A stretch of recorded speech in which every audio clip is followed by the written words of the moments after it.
Podium. I don't understand. I don't have a podium to stand in front of. But here's the thing, seriously, I actually sat down this weekend and put thought into what I wanted to say. So I am going to now make my makeshift podium because we in the community development field know how to just roll with it, and it's okay. And you'll just bear with me because I'm not as cool with my phone, and I've got actual paper here and my 51-year-old woman glasses, so thank you. Yeah, I love that. Okay, so, all right, so before we do jump into what really is an amazing agenda, and I'm actually really excited that this is not a traditional venue, and it just really gives us a chance to just talk to each other and just hear some ideas. I think we don't do enough of that. We spend too much time in sort of formal settings, and I think we all know instinctively that it's really in the informal spaces and through building relationship that we really learn from each other. So I hope this is a chance also for you to meet somebody new today and widen your network and those relationships. I want to talk for a moment about the business of social change and actually where I think it's gone astray.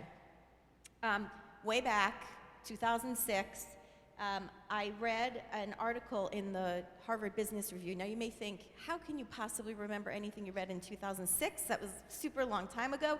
But I do remember because I was a program officer at the Ford Foundation, and that's actually what you did as a program officer, is sort of reading was part of your job. And this one particular article I pulled out, and I've kept with me all these years. And in this article, it laid out talked about the topic of innovation, and it really was a light bulb moment for me. And the authors in this article divided innovations into two categories: sustaining and catalytic. Now, most product and service innovations are what we call sustaining. They provide better quality or additional functionality for an organization's customers, or in the social sector, the people that we consider our clients or our target communities. It's just really about making what we do already work more efficiently, in particular by making it easier for us to do it. Now, this is incredibly important. And just to bring it to life and give you a great example, I think is linking federal tax return data to financial aid applications so that the information automatically populates what is a far too complicated and time-consuming form.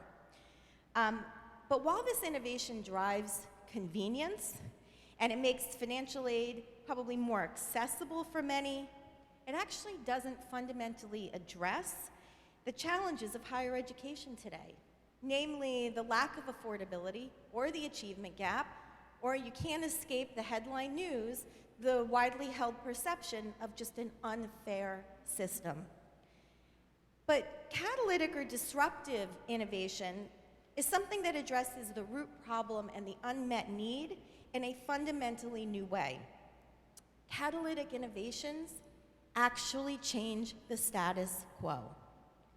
In the community development field, I think one of the best examples of a catalytic innovation was the development of the low-income housing tax credit, which dramatically changed the affordable housing finance system and in return, the quality of housing in the lowest income neighborhoods. Now, as a grant maker, we're always in search of that catalytic innovation. We don't find them enough, but I think part of the challenge of getting the next catalytic innovation is actually the way funders fund social sector work. The move to results-based funding, where impact is reported and tracked, it's important. But I believe funders have inadvertently stifled catalytic innovation because we've overemphasized short-term performance. We pay far too much attention to the services that we're in essence buying over a set period of time. Too much of the money available to address social needs is actually then used to maintain the status quo because it's given to organizations to actually maintain their current solutions. What we already know we believe are delivery models that work, and then actually to just serve more recipients in the same way.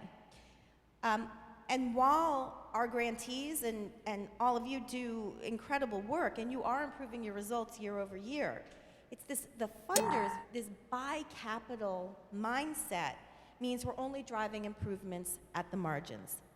So today, I hope that we can broaden the conversation from models that work to models that shift the status quo.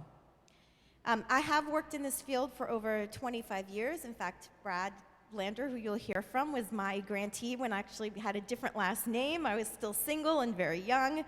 And what keeps me, what motivates me still after all of these years is just trying to continue to work to reverse the fact that for far too many Americans, there are too many off-ramps on the path to economic success and just not enough on-ramps. I've seen, in fact, we've all seen individuals and families who are our success stories. And when it works for just one household, for one family, it bolsters us and it serves as a proof point for us to continue doing more.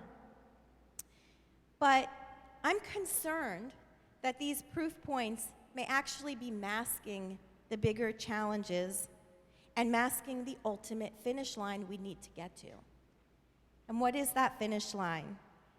I think what I'm marching towards in terms of defining career success is I actually want to put us out of business. I want to be irrelevant. I want to not be needed. Now, I know that sounds really dramatic, but we should be going for those bigger, bolder ideas. And to do this, we need more of these catalytic innovations to address what Nicole opened today with and what I think is the defining issue of our generation, and that is the growing wealth and income inequality gap. I'm just going to give you a couple of data points really to drive this home. Over the past 35 years, the poverty rate among young workers with only a high school diploma has more than tripled to 22%. The value of the high school diploma then is diminished. And you know what? Our kids know it.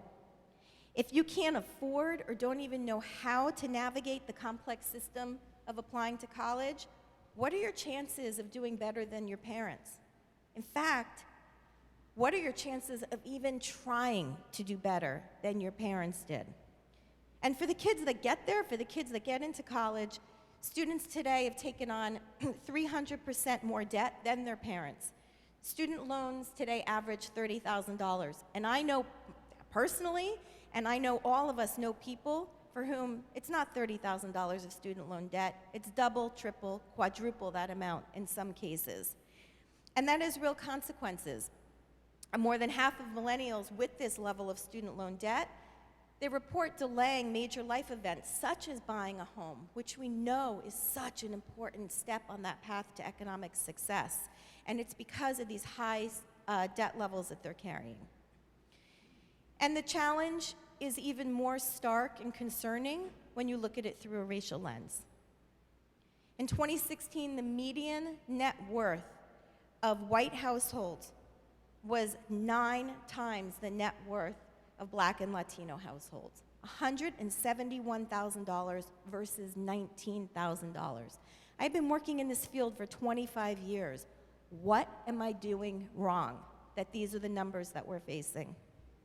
The homeownership rate for families headed by Black Americans between the ages of 35 and 44, that is the prime time to be buying a home, fell from 45% in 1990 to 33% in 2015. Now, somebody might say, well, there was the financial crisis and home prices have gone up and home prices have gone down and the whole availability of credit changed during that time. You know what? That rate is lower than the Black homeownership rate in 1960.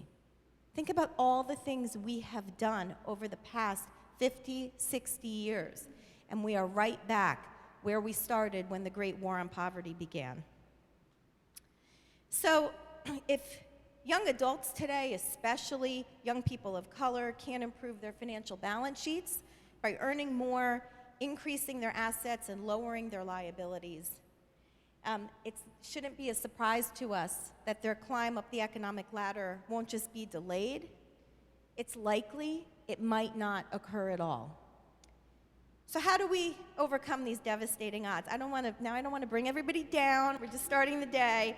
Okay, so we're going to do our part at the City Foundation. We are throwing the philanthropy playbook out the window with an aim towards investing in practitioners and their catalytic innovations and ideas that address root causes rather than sustaining innovations that only work at the margins. And I shouldn't say only work at the margins.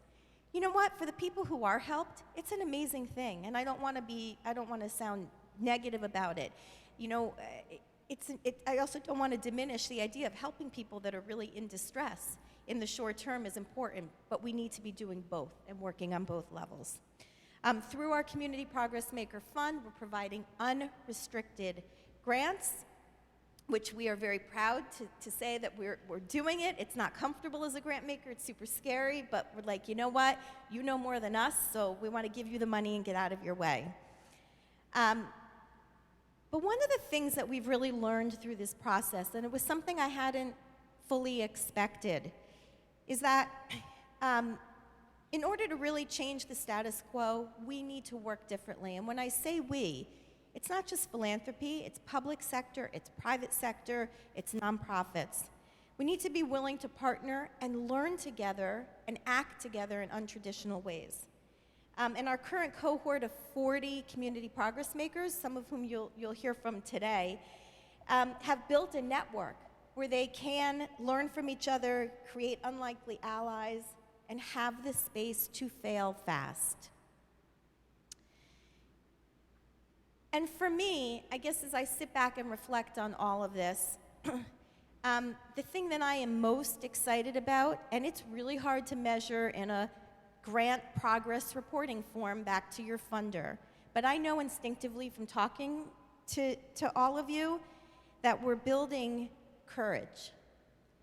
And building the courage to be bold individually and find bold common purpose together, especially during this time of divisiveness and uncertainty in our country. And that, at the end of the day, is what if our funding enables all of us to feel a little bit more courageous about raising our voices and not be willing to accept the status quo, I think that's a huge win. So today you're going to get to hear directly from some of our courageous and bold partners.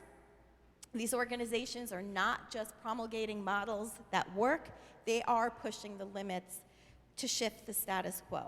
And so I'm just going to wrap up. I am really going to wrap up. Once I get the mic, it feels pretty good, but I'm going to wrap up and say, I do really hope today you have a light bulb moment, you know, similar to what I had all those years ago reading that HBR article, which will help you to think about the work you're doing in a new way and make us all courageous enough to actually put ourselves out of business. With that, let me turn things over to Nicole and we'll get started. Thank you so much.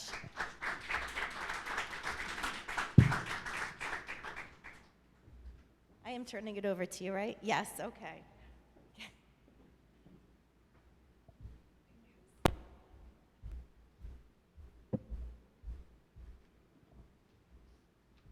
Thank you so much, Brandy. I'm going to walk and talk.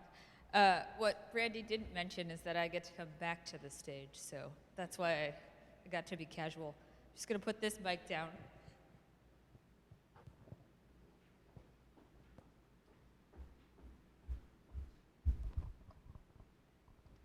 Testing. Good morning again. Thank you so much for that thorough setup. I'd like to now welcome Councilman Brad Lander up to the podium with me. What have you? Thank you.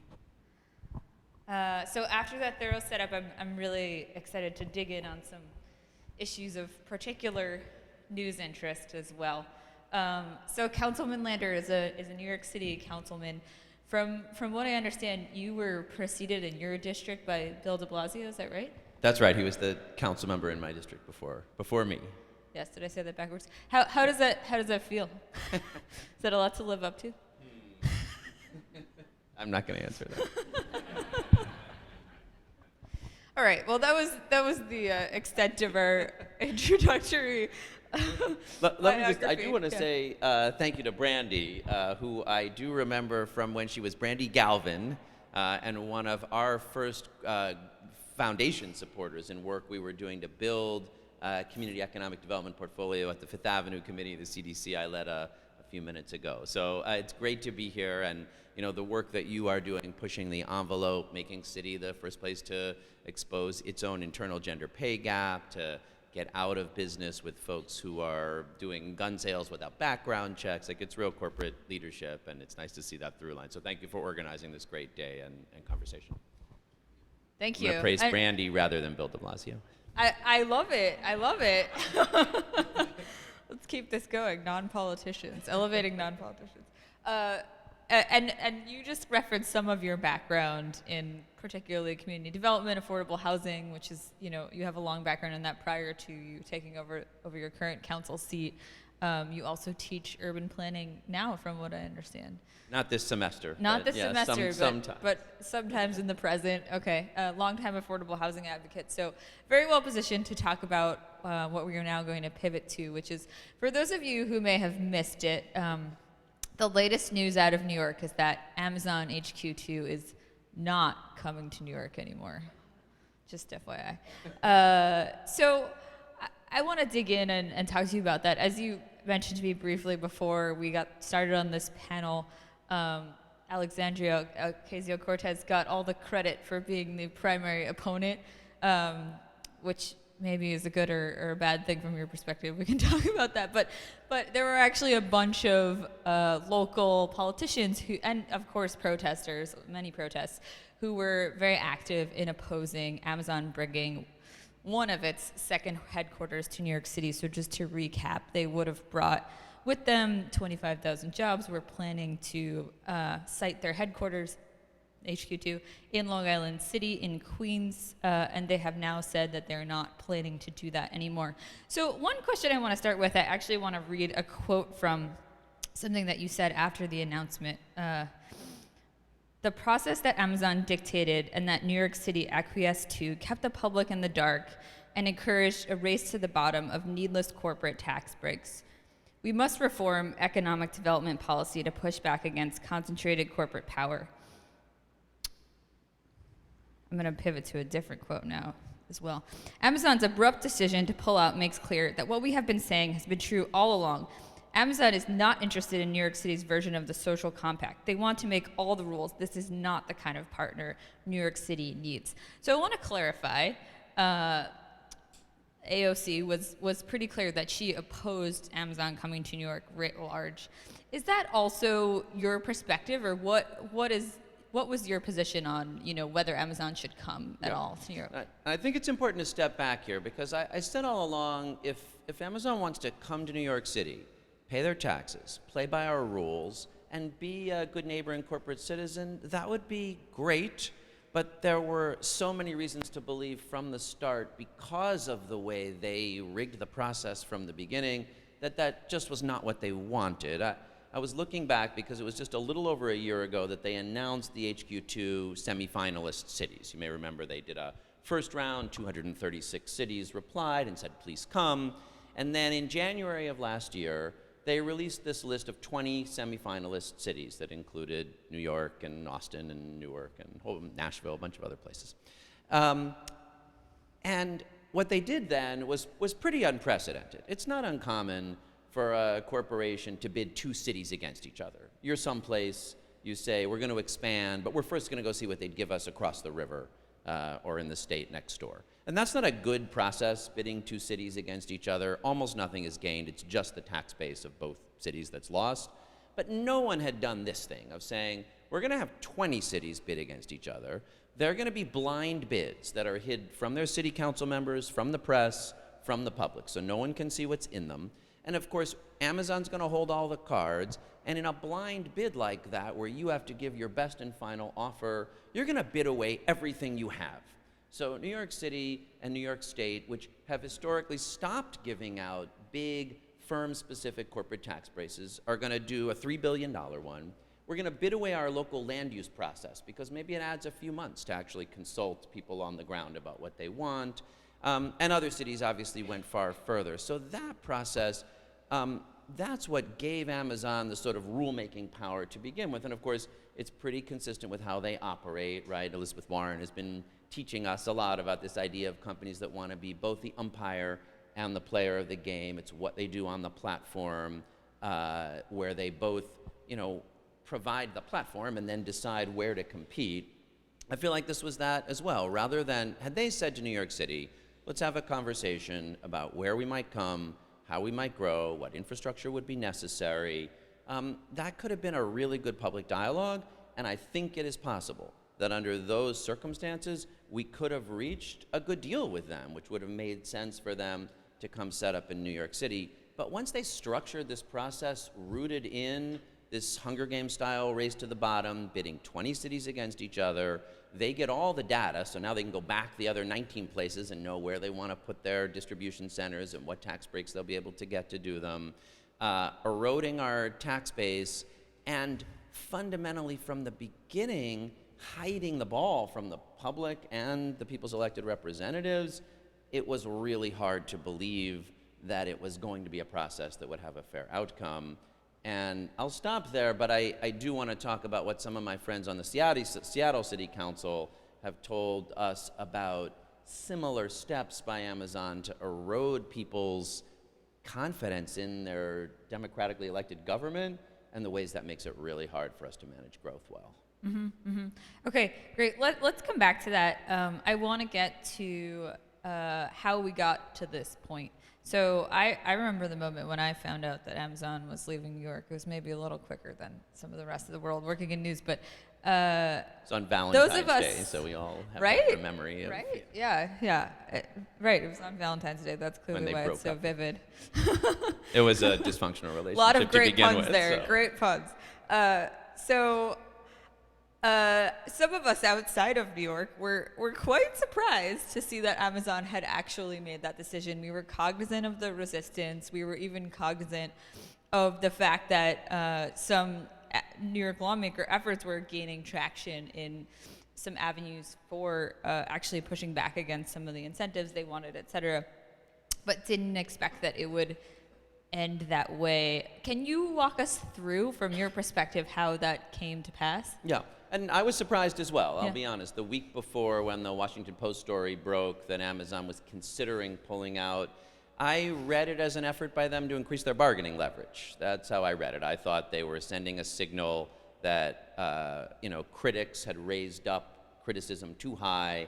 They were worried about whether they could get what they wanted, and so they were kind of firing the shot to increase their bargaining leverage. So I was surprised when they said they were pulling out. In hindsight, though, if I'm right that what they expected was to make all the rules, like that's how they work. They make the rules. That's why they set the bidding process up like that. That's how they think about it. That's why they, are changing what they're doing in Seattle. Then it makes some sense that if we had done a good job of persuading them, you won't get to write all the rules here. And, I think this is subtle, but there was the switch. Part of what they got was, instead of going through the city's land use review process, which comes to a vote at the city council, they were kind of allowed to venue shop to go through this obscure state process that resulted in a vote of this thing called the Public Authorities Control Board, which, when the bids happened, was a total rubber stamp for the governor, basically. And as a result of last November's elections, when more progressive Democrats got elected and took power in the New York State Senate, they happen to have a veto on that board, and it happened the number 2, Democrat in the state Senate, Mike Gianaris, is one of the local reps and strongest local critics. That then actually became a place of meaningful public scrutiny that might have gotten to yes, but there was not a guarantee. And that, as Amazon said, was what they really expected. There was this fascinating conversation where they basically said to the state Senate leader, if you'll guarantee us a yes vote 10 months from now, when this project goes through that board, then we'll still come. And if you're going to put someone on the board who is not a guaranteed yes vote, not someone who will be honest, look at the data, figure out whether it's a good deal, if you won't guarantee us today that yes vote 10 months from now, then we're pulling out. But how could you responsibly say yes to that? Like, your job is to look honestly at what the deal is. If what Amazon wanted was a guaranteed rigged process, then it just would have been irresponsible for us to take it. And I don't say that lightly. We need good jobs in New York City. I've been working all my life trying to help make sure people in our communities have them, but you can't participate in rigging your democratic process from the start, because that process will erode until you have no meaningful public process at all. Yeah, so you said something interesting. How could they have said yes to that? But something you alluded to earlier is that some of the practices surrounding economic development and how localities attract companies are pretty entrenched. There's some pretty tough politics surrounding the pressure that local officials typically feel from their constituents to bring in jobs and bring in economic growth. There's maybe a legacy of doing anything they have to do in order to keep those jobs, and these were incredibly high profile. What do you think made the difference in New York City's and New York State's willingness to take a different path politically and to say, we're not going to abide by the notion that we're going to fill the board with the people you ask us to? Yeah, well, I do think it's worth noting that my predecessor in the city council, progressive mayor Bill de Blasio, was entirely willing to say to Amazon, whatever you want, even as he's been the biggest critic of Uber and is sometimes a critic of monopoly power, but in this case, for the reasons you outlined, that just like idea that putting up a big jobs number is the best thing in American politics. Donald Trump does it, and Andrew Cuomo did it, and Bill de Blasio did it, and Scott Walker did it. That's like what we do. So it's a powerful pull. What changed that here, I think, is a mixed bag. I will be honest about it, because I want to see growth. I just want to see it in a way that is genuinely equitable and inclusive and sustainable and attentive to the public goals we have for it. I think a lot of what happened here, though, is the way growth has been happening in places like New York has been so traumatizing for people as a result of displacement and gentrification, as a result of sort of unbridled corporate power growth without much attention to public benefit or sustainability or inclusion, that there's a pretty strong backlash right now, and that that anti-growth or growth skeptic sentiment has allied itself with this sort of rising left that helped elect some of the new Democrats in the state Senate. And I'm going to flag that as a concern. I think it was right to be raising loud criticisms of the HQ2 deal, and it's right to say the model of unequal and unsustainable growth and growing monopoly power, widening inequality, this model of eroding the tax base, all things we don't want. But we need to present a path for inclusive or redistributive and sustainable growth and not put our heads in the sand. And I do think that's one important lesson here, because there is no doubt in my mind that that growth-resistant sentiment is a part of the emotional tenor of energy that pushed the organizing, that gave people that strong push in the back to have the courage to oppose something people otherwise would have supported. And we need to be thoughtful about what we do with that, how we move forward from it. Yeah, so another thing that was interesting about the politics of this, as you said, there were a lot of public protesters, resistors. Alexandria Ocasio-Cortez certainly raised the profile as well of the issue for a lot of people. But actually, when New Yorkers were polled, the majority of them, at least by one poll, wanted Amazon there. Although I'm not necessarily sure that that's true in your particular district, so in Brooklyn. But certainly, particularly in parts of Queens and the Bronx as well, parts that are, have more low-income people might have perceived that they were going to get a benefit either from direct jobs or indirect economic growth from that. Thought there would be some good to come out of Amazon in particular. So what do you say to people who think, what do you mean the game is rigged? You're giving them money to bring jobs. You're not giving them money for nothing, right? We want those jobs. Why won't you give that to us? Yeah.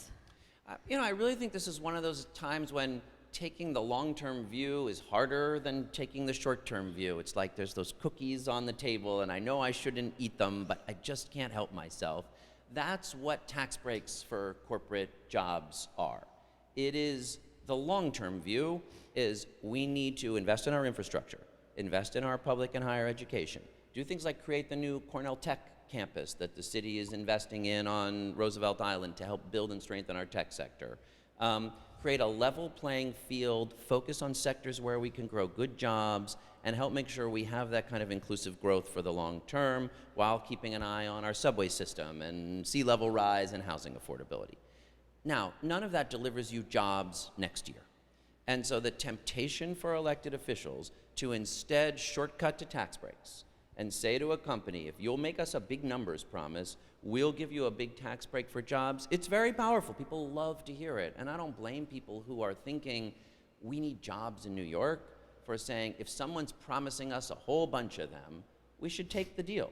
But it's like taking that cookie, you know, you get a good promise, you give your tax base away, the next company wants an even bigger tax break. What you did for them, how come you're not gonna do it for me? And pretty soon, you don't have the capacity to invest in your infrastructure, invest in your services, and this is where Seattle's really instructive. So Amazon's been growing in Seattle very significantly, adding a lot of tax revenue and a lot of jobs. Also creating some challenges for managing growth. But the Seattle City Council did not say, let's not have that extra growth. What they said is, let's put a tax in place on the biggest, fastest growing companies, not just Amazon, like 1,000 biggest companies in Seattle, to fund new affordable housing program and homeless services. That's a problem that's being exacerbated by this growth, but we can solve it. We're not anti-growth. We just need to invest public sector resources in managing it more effectively.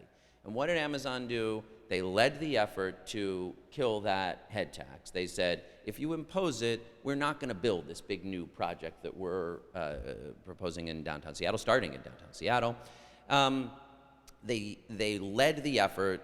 That tax got passed, but then unpassed, because Amazon not only threatened to pull out of the tower, they funded a big campaign, and they really did what they could to sow doubt amongst Seattleites in their own city government. It was sort of a, you wouldn't trust the city council to spend our money, would you? And asked like that, people mostly say, no, I wouldn't. So then they killed the head tax, and of course, Amazon just announced they're pulling out of that project anyway. And I just think that's what was on offer here. And I don't doubt the polling. Like, when presented with 25,000 jobs, should we take it or not? Like, of course people are gonna say yes to that question. I just don't think from the long-term point of view, or people who are thinking about the kinds of healthy economic investment that our cities need over the long run, that's the way to think about the question. So if you're poll-driven, now, you're right, locally, that localized opposition may have made it a little easier for local members to say, this is not gonna be what my constituents want. But our job is to try to take the long-term view, and in this case, I think it was to raise the bar and raise our voice in the criticisms we did. Yeah. So the head tax that you mentioned in Seattle, to clarify, would have been focused on homelessness and housing, which was becoming a particular issue for Seattle, and certainly is already an issue for New York City and most places, really. What in New York City, one could say, because it's already such an expensive place, that the housing concerns are a bit more acute, whereas there are a lot of other job drivers that are already in New York City. For sure. Right. In other cities, that may not so much be the case. I know you have, kind of a national view on some of these things. I mentioned some of your community development work, but you're also a leader in a group called Local Progress that looks at local policies, across the U.S. essentially, or as part of a group that thinks about that. What do you think the calculation is for some of the other cities that were competing for Amazon? And you mentioned it was 20 cities, but originally, actually, it was any city who wanted to put their hat in the ring, and more than 230, I think, who offered, as we may recall, all kinds of things to Amazon to get them to come, and including some references to, I would give away my city hall, to Amazon just to bring the jobs here. I mean, our governor did offer his first name, offered to be known as Amazon that Cuomo. Is true. So that was that's pretty a good. big offer, but yes, not as much as the whole city hall, I guess. That is pretty good. And certainly a higher monetary figure of incentives, for sure, actually, than New York City. For sure. Did and how is the calculation different for them than for you? Or if you were to give them advice about how to handle economic development in, say, a distressed Midwest city that's maybe facing loss of jobs? How would you think about approaching that? Yeah, for folks that don't know, Local Progress is a national network of progressive local elected officials, almost 1,000 in 45 states and cities and towns all across the country, trying to answer these questions. How do we build more vibrant but also more equal cities? I will say, listening to Pete Buttigieg campaign around the country right now for South Bend, the kind of proposals he's making for the economic development that works in South Bend doesn't actually sound that different from what we're talking about. Like, he didn't come in and say, let's offer big individual tax breaks to companies to come operate in South Bend.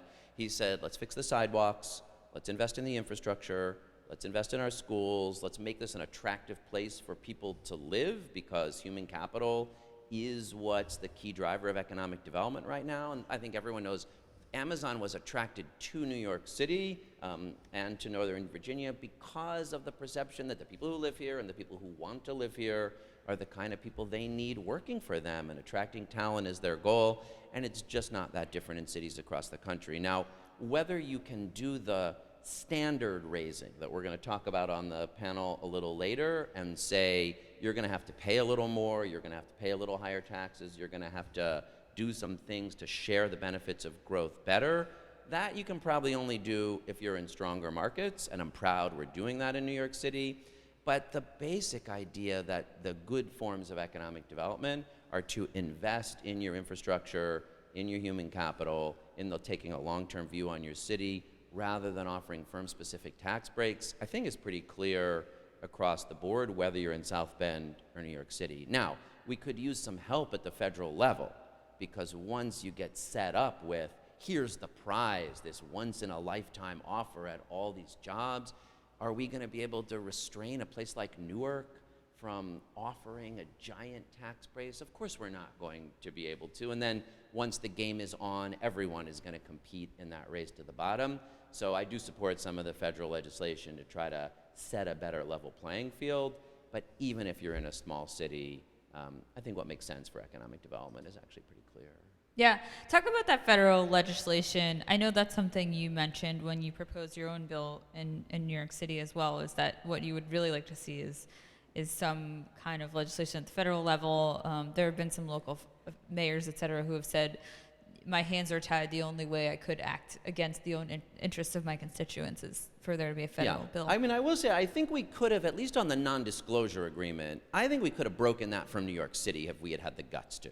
If my bill had been in place, which would have said the city doesn't sign non-disclosure agreements of that type with corporate, in corporate bidding processes, or if the governor and the mayor had said, Amazon, we'd love you to come here, but we can't hide the bid from our people, so we're going to put a bid in, but we won't sign your non-disclosure agreement, I think Amazon still would have said, we'd like New York City's bid, and once we had done that, other cities would not have signed the NDA either. So that's a place where a little more courage of the kind that Brandy was urging us to might have made a difference just from the local level up. But yes, on the bigger picture, if we're going to say you can't set up these rigged processes where the whole incentive is for everyone to bid their tax base away, there will need to be some federal legislation or interstate compact that says you can't do, or we won't participate in, a bidding process which is just structured to pressure cities to bid away their tax base. So what would that look like exactly? The interstate compact, I know that's something you signed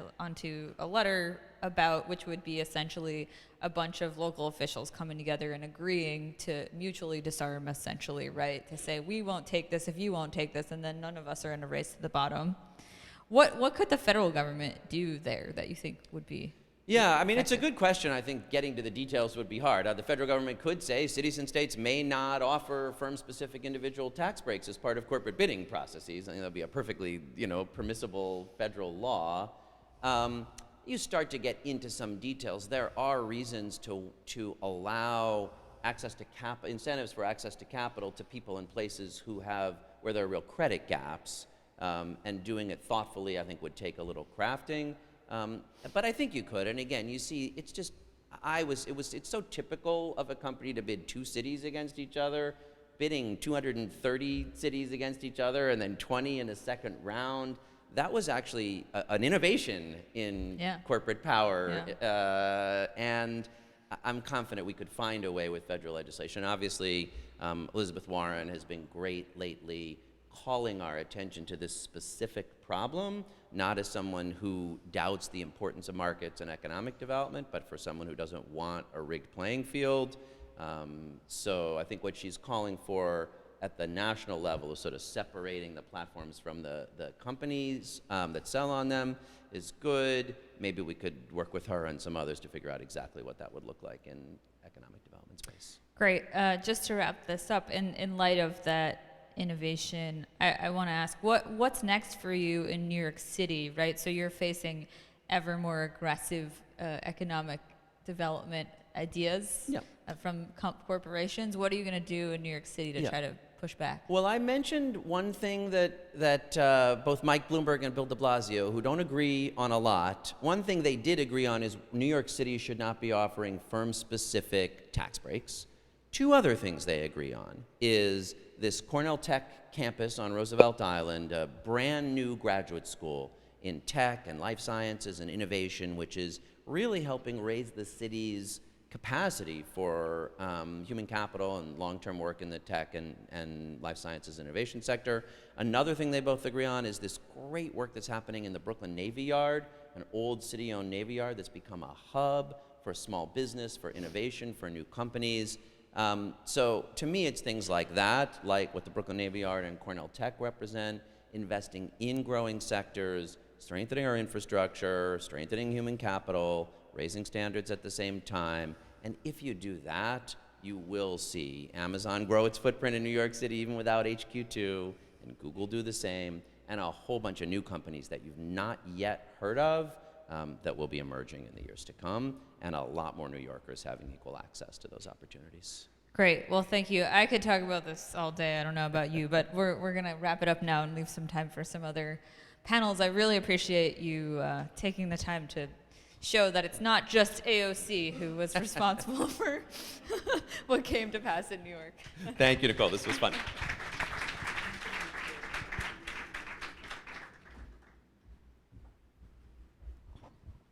That was great. Thank you so much. We've been talking about core urban centers, and we're actually going to shift a little bit because the reality of what many families are experiencing is that some of them may work in city centers, but many live in suburban areas. And the dividing line between urban and suburban poverty is actually much less clear than it was decades ago. So with that, I'd like to welcome Marla Bolanek, the Executive Director of the Latino Economic Development Center, to come join me. LEDC is a community development financial institution supporting families and small businesses right here in the DC region. And let's watch a brief video introducing the work of her organization.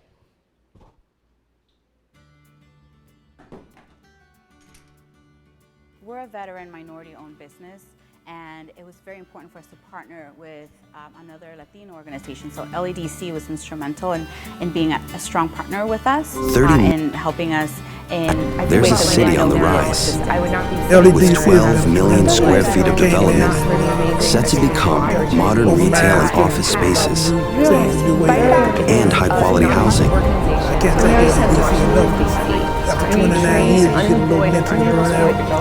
With energy-efficient designs in the heart of a thriving downtown. Of Mary Center, which is a community health center serving families here in the DC region. And let's watch this brief video introducing the work of her organization.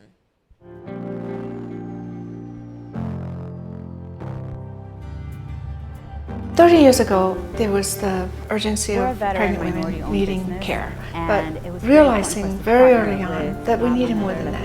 So Mary Center for me, and how I like to describe it, is an organization that enables families to move up that economic ladder through education and support. LEDC has been a tremendous At the core is making sure that people stay healthy, but also it's the whole social service component to support families, because this model, I believe, can really transform lives. I can say that personally, Mary Center is a safe haven. A lot of the time, I was hearing at Mary Center what I wasn't hearing at home. And that made a huge difference for my self-esteem and for what I believed I could accomplish in my life. I felt like I could go into the world and say, I have a crew back at Mary Center who has my back and who's there for me. Each year, HRSA denotes the top percentage of health centers by clinical quality measures as health center quality leaders. And it's my honor to present it to Mary Center once again this year to recognize your outstanding work in 2017.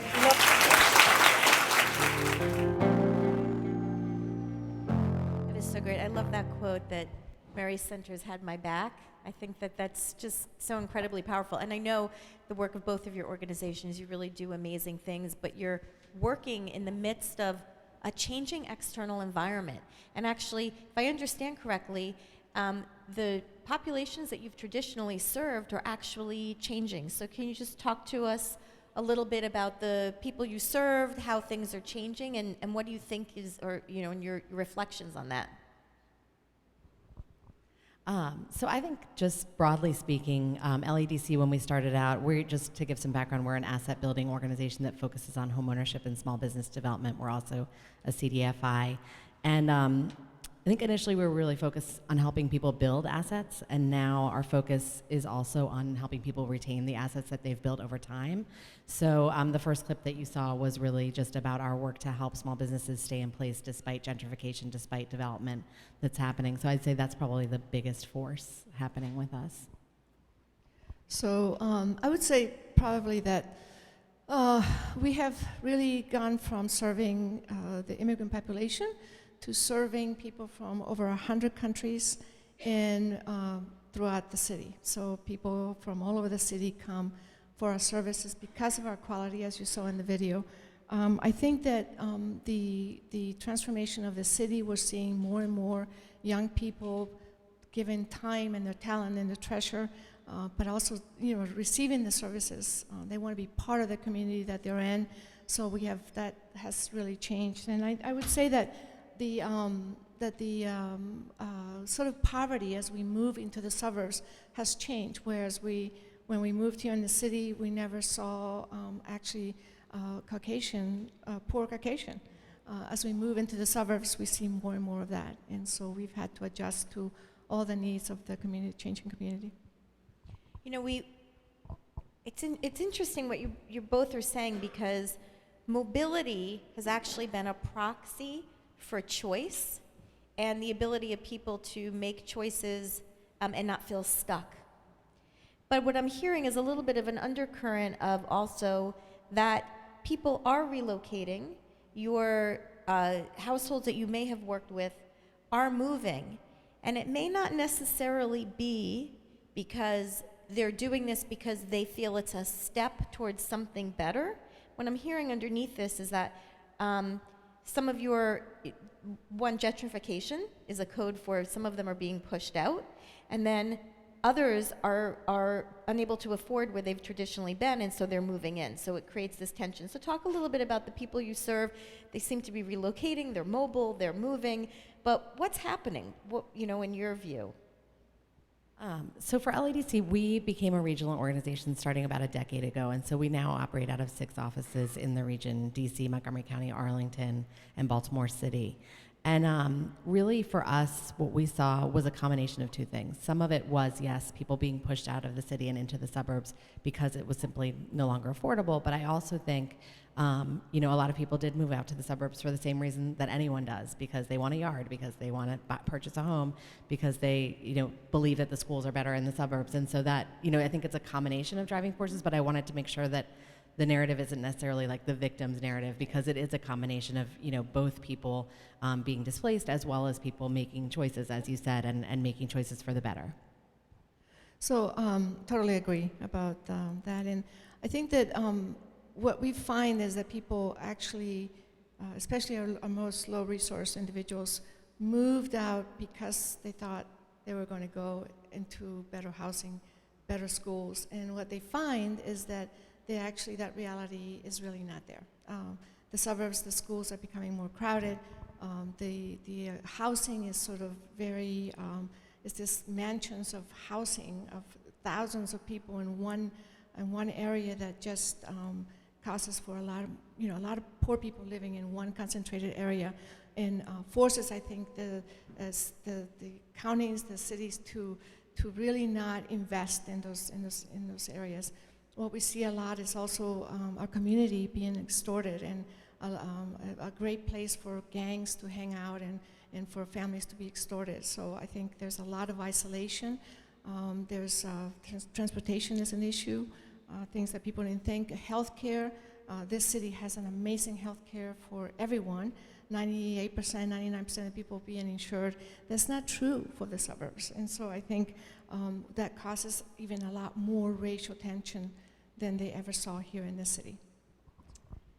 So it's a lot of change. It's a dynamic environment within which you're working. And I know both of you have been really focused not just on delivering services for today, but really recognizing the power of your organizations as anchors and advocates for the communities you serve. And what it means is that you need to rethink also your own business model. And how do you invest not just in the people you serve, but in the strength and health of your own organization? So am I right? Are you reinventing? Are you adapting? What does that look like for you? I would definitely say so, and I'm not just saying this because you're here, but because we did get the investment from City as a community progress maker, we really were able to take chances, put ourselves out there. Really, I think the most significant change is that we have been exploring mergers and acquisitions as a means for accelerating our growth. And so our growth into Northern Virginia was actually through the acquisition of two smaller nonprofit organizations, one that was in the entrepreneurial space and one that's in the housing counseling space. And so, with that comes staff, contracts, relationships that in other markets like Baltimore City, we had to start from scratch. So that kind of experimentation was possible because of this flexible funding, which I commend the city for. So I think we, some of our reinvention is really trying to really focus on our workforce and making sure that, that we really live by our values. So we reinvented our values to make sure that our values were participant-centered, that they were accountable to the work that we do, that they were respectful to not only the people that we serve, but also among each other, and then team players. And that's that, so people get evaluated by, do you do your part, P-A-R-T, the things I just mentioned. I think we're also, as an institution, are taking the risk right now and are working towards being reimbursed for our services, for the value and the transformation that we bring to the individuals, but also to the community. It's not just about providing services, but it's about the transformation and the value that we bring. So that's a lot of risk that we have to take, and that can only be taken if we have a workforce that really is transformational. And I think that our services, because of the accountability and the teamwork, our health outcomes are really, really, really excellent. And so what we're trying is to really sell to our community and to the larger sort of city and in counties where we're at, and Prince George's County and Montgomery County, is that if you really, really support the social and the educational advancements of both your staff and the people that you serve, that the health outcomes of folks are really, they really do much better. And healthy people do much better in the workforce and in their personal lives. You know, one of the things that I've heard you both say, and as I reflect on the work that your organizations do, is that you want to make sure that you recognize that the challenges and opportunities that your clients face, that these issues are not siloed, that they making a positive impact in one area doesn't necessarily mean that everything else is fixed. It's not, there's no silver bullet. There's no one-size-fits-all approach. But it's also that for your own organizations. It's not so easy. You're multifaceted organizations, and you're having to be nimble and to adapt. And so I'm going to actually end with a question I didn't tell you I was going to ask. And I just want to hear from your perspective, you know, as a leader of an organization, what actually are you, what keeps you up at night, and sort of what are you most excited about? And they might be the same. For me, I get excited and I can't sleep all night. making payroll. No, I'm just. No, actually, and I say that in jest, but we did just make a big investment in a building, which does make everything tighter, as we all know. Anyone who's made a real estate investment, it's a risk. But that was just sort of what came to mind. But it really isn't a challenge for our organization, but it just is. I always want to make sure that we have sufficient funding to keep going. And I would say what excites me is the ability to be dynamic. I think, every single day of my job is different. Every year we roll out new products and new programs, and that keeps it really exciting and really responsive to 30 minutes from Manhattan, there's a city on the rise. With 12 million square feet of development set to become modern retail and office spaces and high-quality housing. We train unemployed and underemployed adults in technology, and we help them move into living wage with careers energy-efficient designs in the heart of a thriving downtown.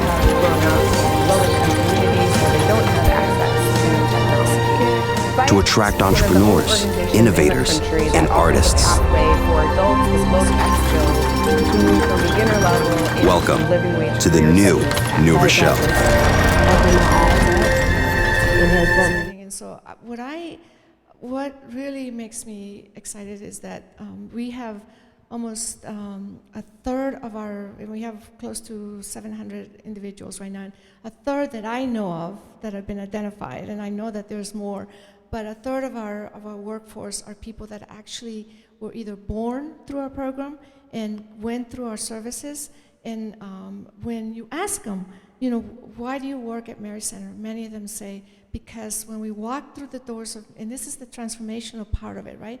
When we were young and we walked through these doors, it was a happy evening, it was a happy week, it was a happy month, because whatever they did with my mom and my dad, it was no more yelling, there was no more spanking, there was no more hunger, at least for a few days.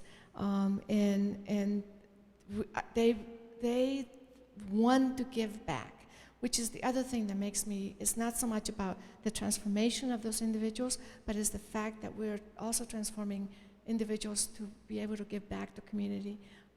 What keeps me up at night, I think, is that we made some investments early on. I knew what I knew, but I knew that if I didn't buy property in the places that we were in, like Adams Morgan and Petworth and Fort Totten, that we would be not having a place. And so that investment in real estate is not something that I know really well. And so I am looking forward to really people around this, the audience and city, to really in the next stage is to help us, with that transition. We made some very, very important investments that could go belly up or could really be transformational for the organization. Thank you both so much. Really amazing. Thank our panelists.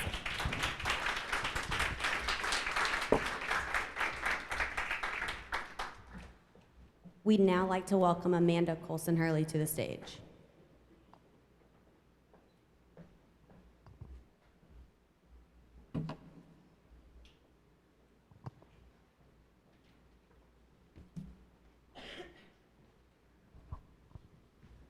Hi, everyone. Thanks for being here this morning.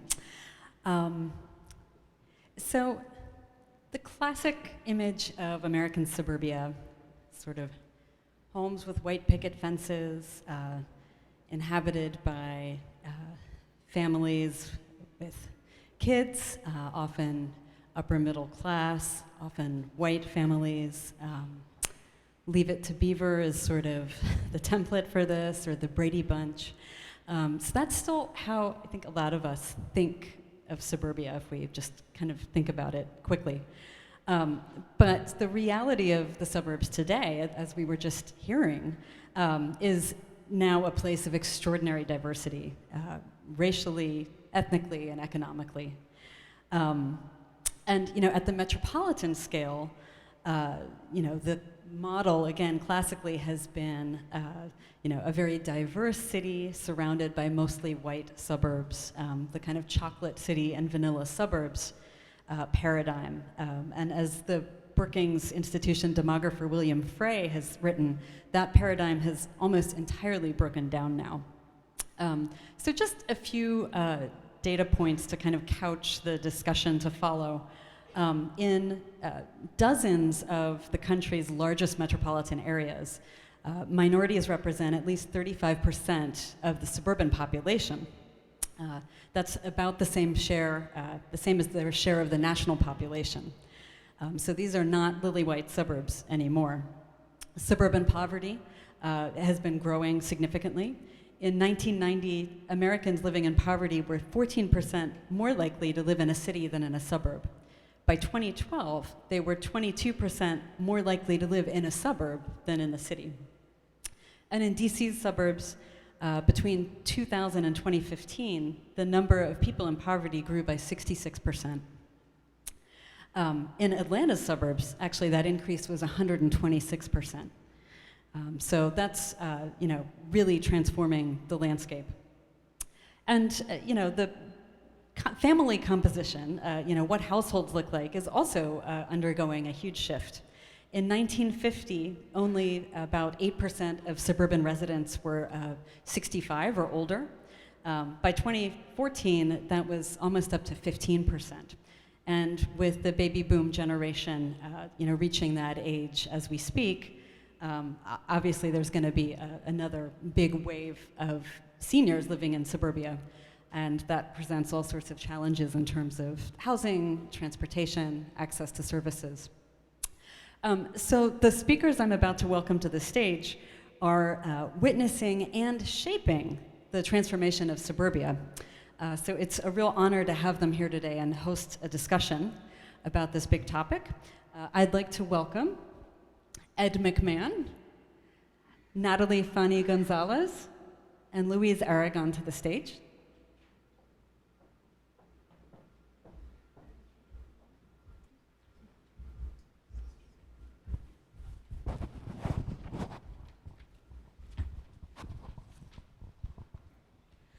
Thanks so much for being here. I'm just going to do quick introductions of all of you, starting with Natalie. Natalie Fanny Gonzalez was appointed in October 2014 as the first Latina and first millennial to serve on the Planning Board of Montgomery County, Maryland. At the same time, Fanny Gonzalez has been leading a public engagement firm named Matea Group, working on impactful grassroots efforts and multi-million-dollar campaigns across the nation.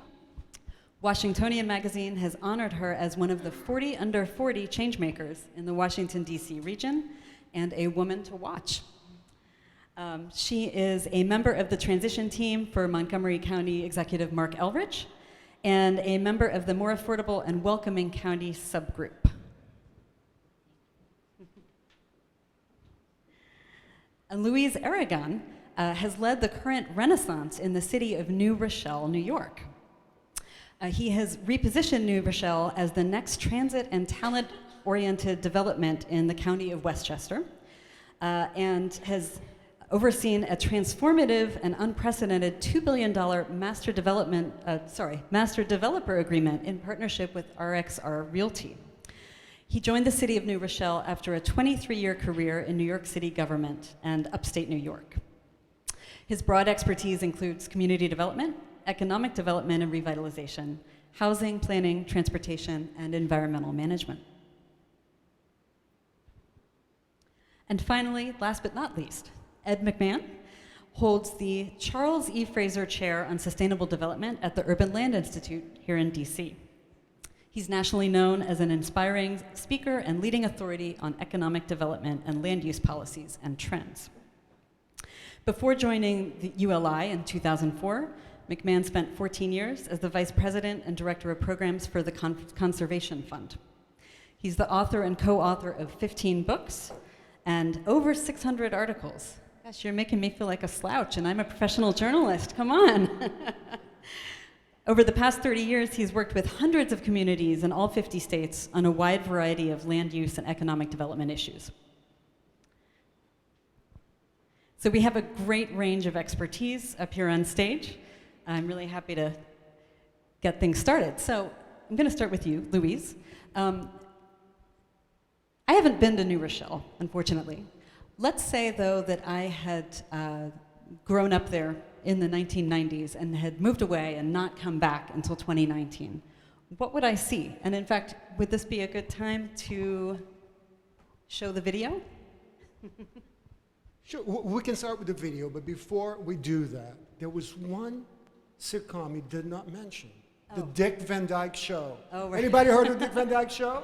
New Rochelle, there you go. Mary Tyler Moore start with us, so just to make sure that that's there. So that's where New Rochelle is. Sorry to leave out the great Dick Van Dyke. Got to give him his due. So sure, why don't we start with the video? 30 minutes from Manhattan, there's a city on the rise. With 12 million square feet of development, set to become modern retail and office spaces, and high-quality housing.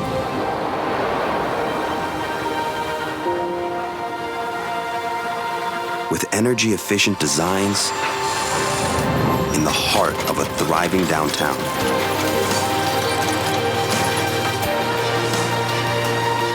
To attract entrepreneurs, innovators, and artists. Welcome to the new New Rochelle. Your city outside the city.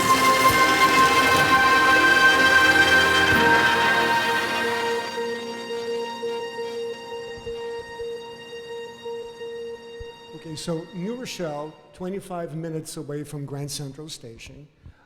Sorry, Brad, but closer to Grand Central Station than most boroughs in New York City. And I have to confess, in my past in New York City, we cross paths. But if I pick on New York, and I'm going to sound a lot less like a politician, and I suffer a foot and mouth, disease. So my apologies ahead of time. In New Rochelle, about 5 years ago, we decided to take a look and see what happened. Why was it that we felt stuck from an economic development standpoint? Our history was incredible. We're the highest per capita income in New York State and the third largest in the country in the 30s and 40s. And we went downhill from there. So you fast forward to the 90s, and you saw in New Rochelle where downtown was vastly empty, most of it through urban renewal demolished, so you had these vast parking lots, and malls that were closed. It was depressed. That was about 20%, 10% of the city. The rest of the city is the utopian suburbia where everybody wants to go to and raise their kids and all of that. And that continued, to move forward with a downtown that was abandoned. What happened then, and just, we don't have the luxury of being New York City, because what I've learned in working in New York City for so long is that it's a whole different universe and a different reality. We in New Rochelle could not afford to fix the potholes, to do some basic maintenance, pick up the garbage, and do these basic things that everybody expects to happen. There are only two ways of doing that: raising taxes, right?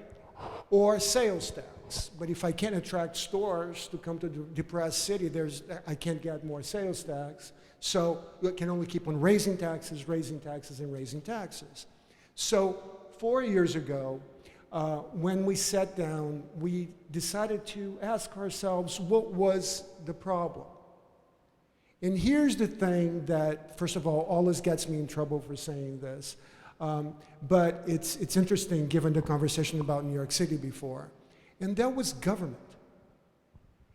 We came to the realization that the biggest impediment was government in and of itself.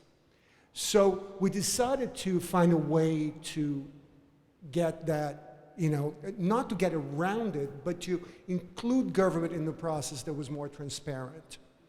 And through working with the city council, that, let me tell you, I give them a lot of credit for understanding the reason for the obstacle, understanding what they had to do.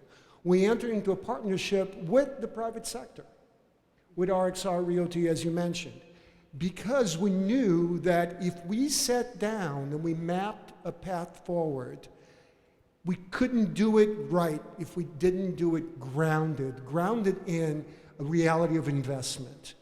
And it was with RXR as our master developer that we sat down, at the table, across the table from each other, and had a really good debate as to what would work and what wouldn't work. There were times that we said, well, this is what the community wants, and RXR would say, well, we'll never be able to pay for that. Or the other way around, we want all of these benefits, and would say, no, you're pushing too far.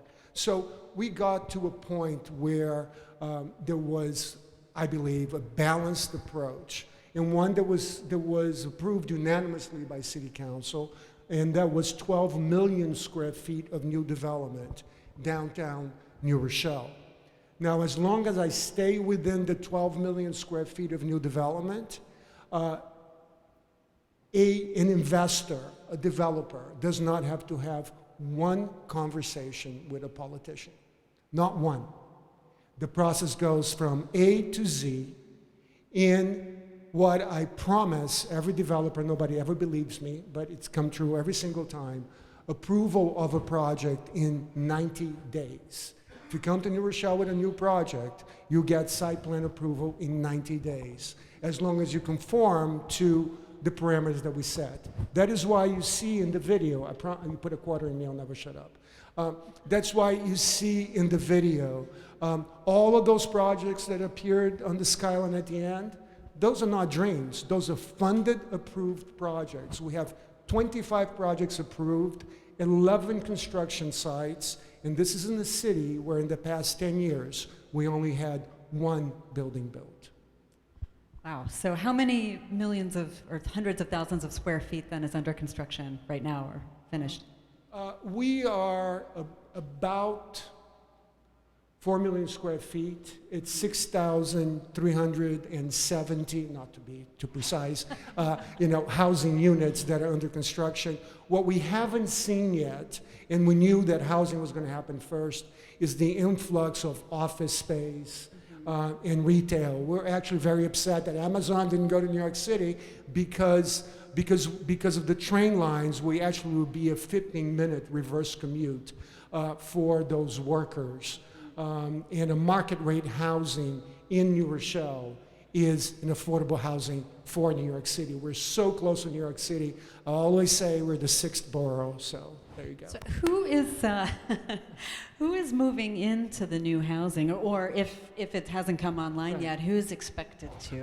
The buildings that have come online, you see a large number of millennials, and that's exactly who we're built for. So the mix of the housing units is very much, towards studios and 1-bedrooms, very few 3-bedrooms. So you're not expecting kids in those We're not expecting apartments? kids, and that was very important because one of the big issues was the impact in schools. I mean, my two big problems is generating kids and parking, but that's another conversation. But, so there's a lot of millennials. There's actually quite an exodus from Brooklyn, coming to New Rochelle. A lot of artists, coming our way. And then empty nesters. It's amazing, but those are actually coming from the suburbs because they want to stay near their kids, they want to stay near their friends, so they're selling their homes and moving into apartment units downtown. That's really interesting. I might actually bounce it over to Ed right now and say how, listening to what's happening in New Rochelle, what are your thoughts on how typical is it of changing suburbs? Is it an outlier in any respects, or is it any respect, or is it kind of typical in others? Well, it's both typical and atypical depending on where you're talking about. Every major market in the country, basically before the recession, had an oversupply of large lot single-family housing and basically an undersupply of everything else. Small lot housing, bungalows, cottages, senior housing, attached housing, multifamily housing, etc. In Montgomery County, where I live, we've also done very similar to New Rochelle, built tens of thousands of units of new housing. But one of the things I want to touch on, and you touched on the beginning in terms of the demographic changes in the suburbs. Greater Washington did a story not too long ago about the 62,000 units of apartments institutional apartments built in this city since the year 2000, 62,000 units, and only 531 of them had 3 bedrooms or more. So basically, you're building housing for people who don't have families, and in the suburbs, that's an issue because in particularly like Montgomery County or Arlington, you're getting more and more immigrants who have extended families, larger families, et cetera. So what we're doing now is mostly the housing we're building tends to be at the higher income levels. We have, the apartments are getting smaller and more expensive, and we have a diversity of incomes. So while we've changed a lot from just the single family large lot kind of suburb, and it's much more diverse in terms of demographics and household types, we still are focusing most of our development in a few product areas that don't meet the full we need a full spectrum of housing, and I don't think we're getting it. Natalie, maybe you could talk a little bit about the sort of demographic picture in Montgomery County, and I'm curious also to hear what kind of needs, whether it's housing or other needs, you think kind of aren't maybe being met. Yes, first of all, thank you so much for the invitation. I'm going to answer the question based on my own experience, okay? I am an immigrant. Nowadays in Montgomery County has over 1 million people, okay? It's the most populous county in the state of Maryland. In the 1990s, around 27% of the people living in Montgomery County were people of color. Nowadays, 56% of people in Montgomery County are people of color. 30% of that population in Montgomery County are foreign-born, just like me. When I came from Caracas, Venezuela, where I was born, came in the 90s. I was 16 years old, and I moved to Langley Park, which is like the Mecca of Latinos and immigrants. I live like 2 blocks from the Montgomery County border. And so I went to schools in Prince George's, now Montgomery County schools. And let me just tell you, when I came to the States, to Langley Park, I mean, again, being from Caracas is a city with 8 million people. Right now it's only 6 million because a lot of folks have left due to the political turmoil going over there, if you have, hope you know. And I grew up using transit. I grew up using buses, and the metro was only a few blocks from my house. When I moved to Langley Park and Long Branch, I mean, the difference was, you had to drive. It's a very car-centric community.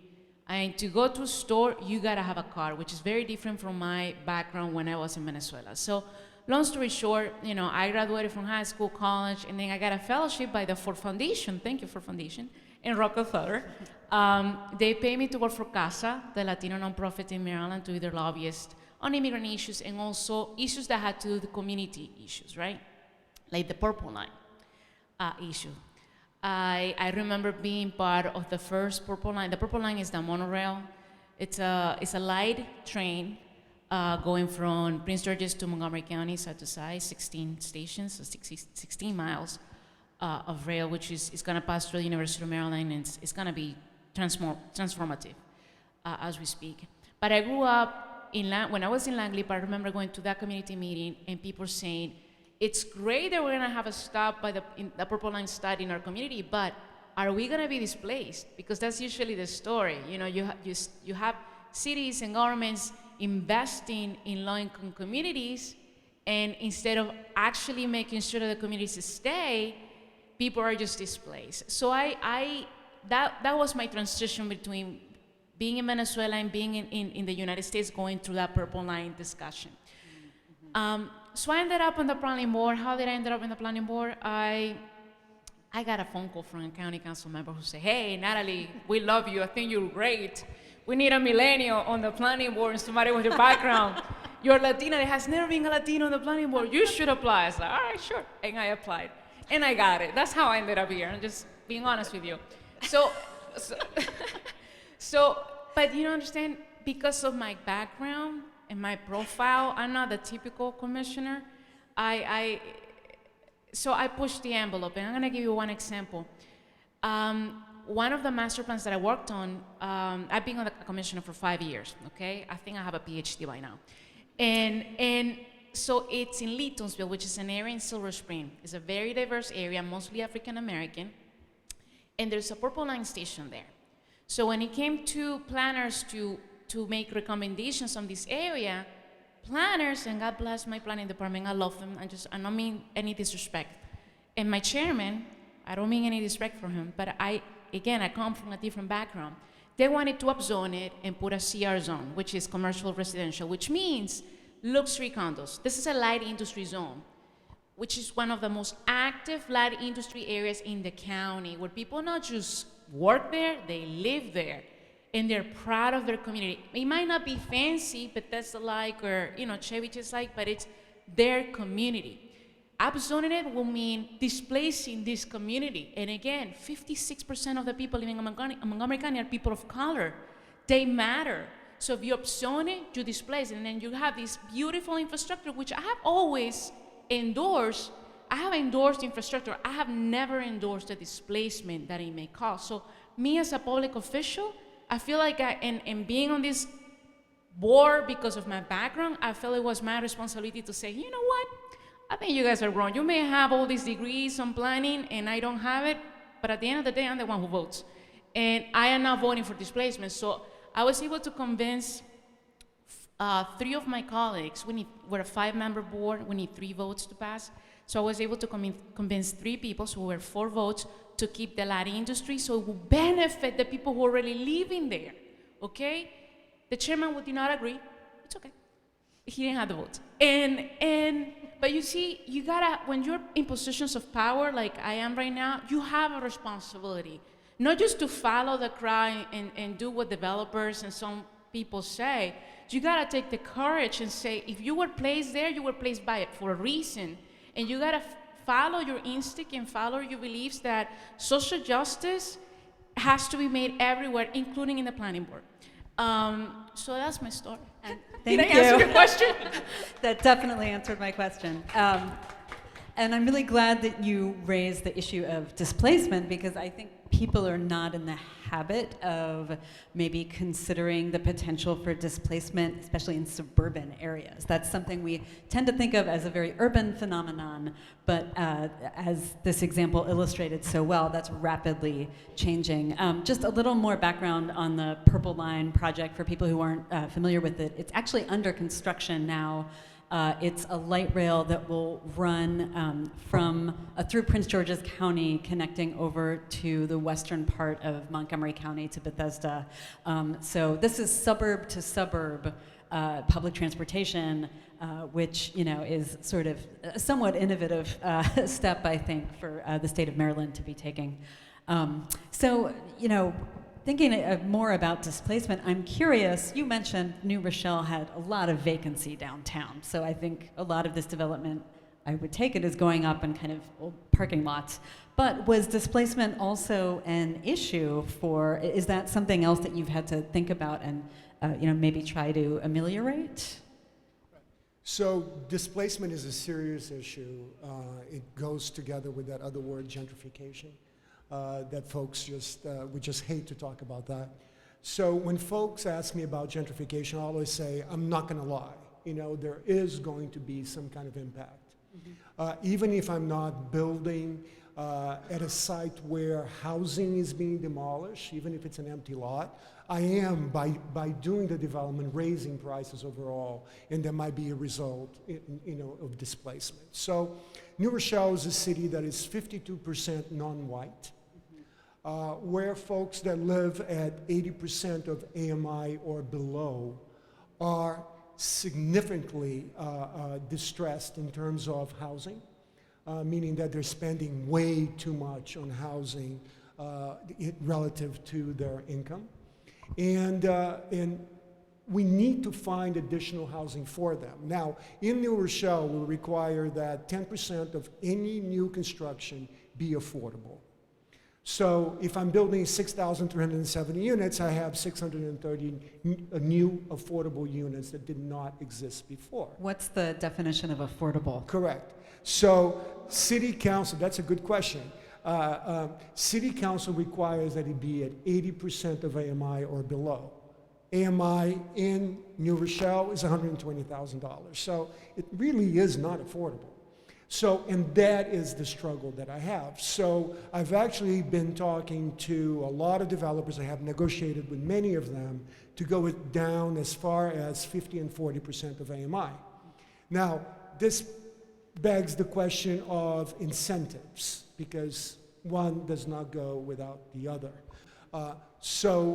When it comes to providing incentives, payment in lieu of taxes, we in New Rochelle have embraced pilots, and there's an assumption that if you meet the but-for provision for a pilot, meaning that without the assistance of a tax break, you wouldn't be able to move forward with your project, the city does embrace, giving pilots, usually 20-year pilots. Now, if you take a look at the 20-year pilots that we're giving for the projects that have already been approved by our industrial development agency, which is the arm in New York State that gives tax breaks, we will generate in real estate tax revenue close to $150 million extra to the city coffers, in the pilot period of 20 years, meaning that we're going to be way ahead of the game, even giving those tax breaks. Now, those tax breaks become much more important if you're talking about an affordable development, especially if they have light-tech incentives. So now I'm not giving you a 20-year pilot, I'm giving you a 30-year pilot in order to match, the light-tech time frame. So one does not go without the other, and there's a push and pull. The same people that yell at me, and I constantly yelled at that I'm giving their money away because I'm giving, pilots to folks, are the same folks that yell at me, I need more affordable housing. So, it's an education because the two have to go together. Right, I see. Well, I'm curious, you mentioned this process of, getting the city council to agree to this special partnership with the developer, and it sounded like things downtown had gotten pretty bad. But even so, thousands of new apartments, so many millions of square feet of development is a big kind of sea change for a fundamentally, suburban place. How did you sell this to the people of New Rochelle? Good question. I always describe New Rochelle as a village trapped in the body of a city. We want so desperately to be a village and, quaint little, stores down Main Street and all that, but we're actually a city with a little bit of the good, bad, and ugly that comes along with it. So when we began this process, I don't recommend anybody doing it. It was a year-long process where I think I was in somebody's living room at least 4 nights a week, presenting this. And you went through a whole year of intensive, really, like listening to people.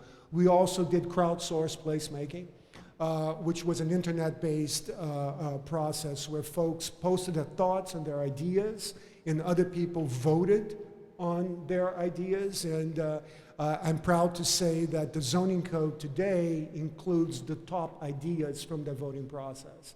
It was very inclusive. We brought the community in. The trick was, when I sold the 12 million square feet, it was a concept. We said to them, we're going to build on these blocks downtown. Density is going to be like this here and like that there. The highest point is 48 stories that we allow. But the project could happen here, it could happen there, or it could happen over there. There was no specific site for a project. So there was nothing that people could actually fight, against, right? The projects came later. What was approved was an envelope. So now when a project exists and it meets the envelope, all he has to do is go to the planning board for site plan approval. And as long as it meets the parameters of the envelope, the planning board cannot deny it. So there lies why, the process. I see. Forward, So like kind that. of presenting or structuring it like that Right. help diffuse some of those battles over particular parcels. What were people's concerns, though? And what you said that some of their ideas ended up in the zoning code. What did they want out of the development? So it's interesting. The thing that got the most votes is people wanted a cultural center. They wanted a black box performance theater kind of thing. And the first building that was built was an RXR building, was in a former Lowe's theater. And it was a perfect location for a black box theater. So that building has a black box theater, and it's owned by the city. So RXI gave that to us so we can give back to the community. What were their concerns? Same two concerns all the time. What's the impact in schools, right? And what's going to happen to traffic, right? So the impact in schools is a very, very serious question. So we didn't wait for that to happen. During that whole year long that we were going out and talking to people, we hired a firm. They came to New Rochelle. They went to every school, measured every classroom, spoke to every principal. And we developed what we refer to as the New Rochelle Model. Usually, we used to use the Rutgers model to project how many kids were going to be generated by a development. And there was very much New York City, swayed, generating too many kids in apartments. And that doesn't happen in the suburbs. If you have kids, you live in a house. So we changed that model. We analyzed how many kids actually lived in the buildings that we have today. And we did a projection of what the 6,370 units would do. With that, we came to the conclusion that there will be an impact in the school system of roughly $6 million regarding physical improvements, right? So we created a fund that every developer is obligated to make a deposit into. We call it the Fair Share Mitigation Fund. A portion of that goes to the school district, and if everything that we say is going to happen happens, they're going to have almost twice the amount of money that we originally, said that would be needed. So, and that goes for infrastructure and everything else too. So we really try to think ahead of time to find solutions for those problems. Vehicles and parking, it's a different problem because we all learning, right, how to live without a car, right? And what's going to happen 20 years from now or 30 years from now where garages are going to be obsolete. So a big problem for developers. Right, maybe, right? It's hard to believe. But it's a big problem for developers because to build these large structures with all of these parking spaces that might become obsolete, it's a huge issue. So if you're trying to do a true transit-oriented development scenario, creating a city that is walkable and healthy and affordable, that has to be addressed. So what we see in our high-rises is that very few of the garages are self-parking. Most of them are now robotic, completely robotic, or at least with elevators, so that they can easily convert one of the floors to something else when it's no longer needed for cars. So. That's a really interesting trend that I think we're going to be seeing more of is these parking garages that are sort of almost, built or just waiting to be converted into other types of structures, right? Ed, I'm curious about some of what, your take on some of what Luis has been saying about, first of all, are we getting any closer to a carless suburbia or to a suburbia that, people can live in more easily without owning a car? Are we getting closer to a carless suburbia? No. Are we getting closer to a car-light suburbia? Yes. And I think that's where I think that's true all over the country. I mean, I think one of the things when we get the housing discussion, we oftentimes forget to talk about is that the second largest household expense is always transportation. The cost to own and operate a car, on average, compact car, about $9,000 a year, fancier car, $10,000 to $12,000 a year. So if, you need to think about if people could get by with like one car as opposed to two, or, two cars as opposed to three, And I think there's a lot of young people in particular that think that, you know, that's $9,000 I'd rather do something else with, like travel or put it into, you know, housing or whatever. That would make a big difference. And so, you know, one of the things we've been doing a lot of work out on ULI is the whole impact of active transportation and micro-mobility, whether it's scooters or electric bikes or whatever. In particular, bicycle infrastructure costs on average about 1/20th per mile as auto infrastructure. And if we actually, and the reason more people don't bike is because they're afraid of getting hit by a car. And you know, we've done studies that show that huge percentage of people would ride a bicycle to work at least occasionally, good weather, that kind of thing, if they could do it on a separate, safe, designated bike path. Even Portland, the city that has the highest bike mode commute share in the country, has found that hardcore cyclists, people who want to ride in the street with cars, are a tiny percentage of everybody, about 1%. But there's a group called Interested But Concerned, and that's like, depending on where you live, anywhere from 50 to 60% of people who say, well, we'd ride a bike if it was safe to do that.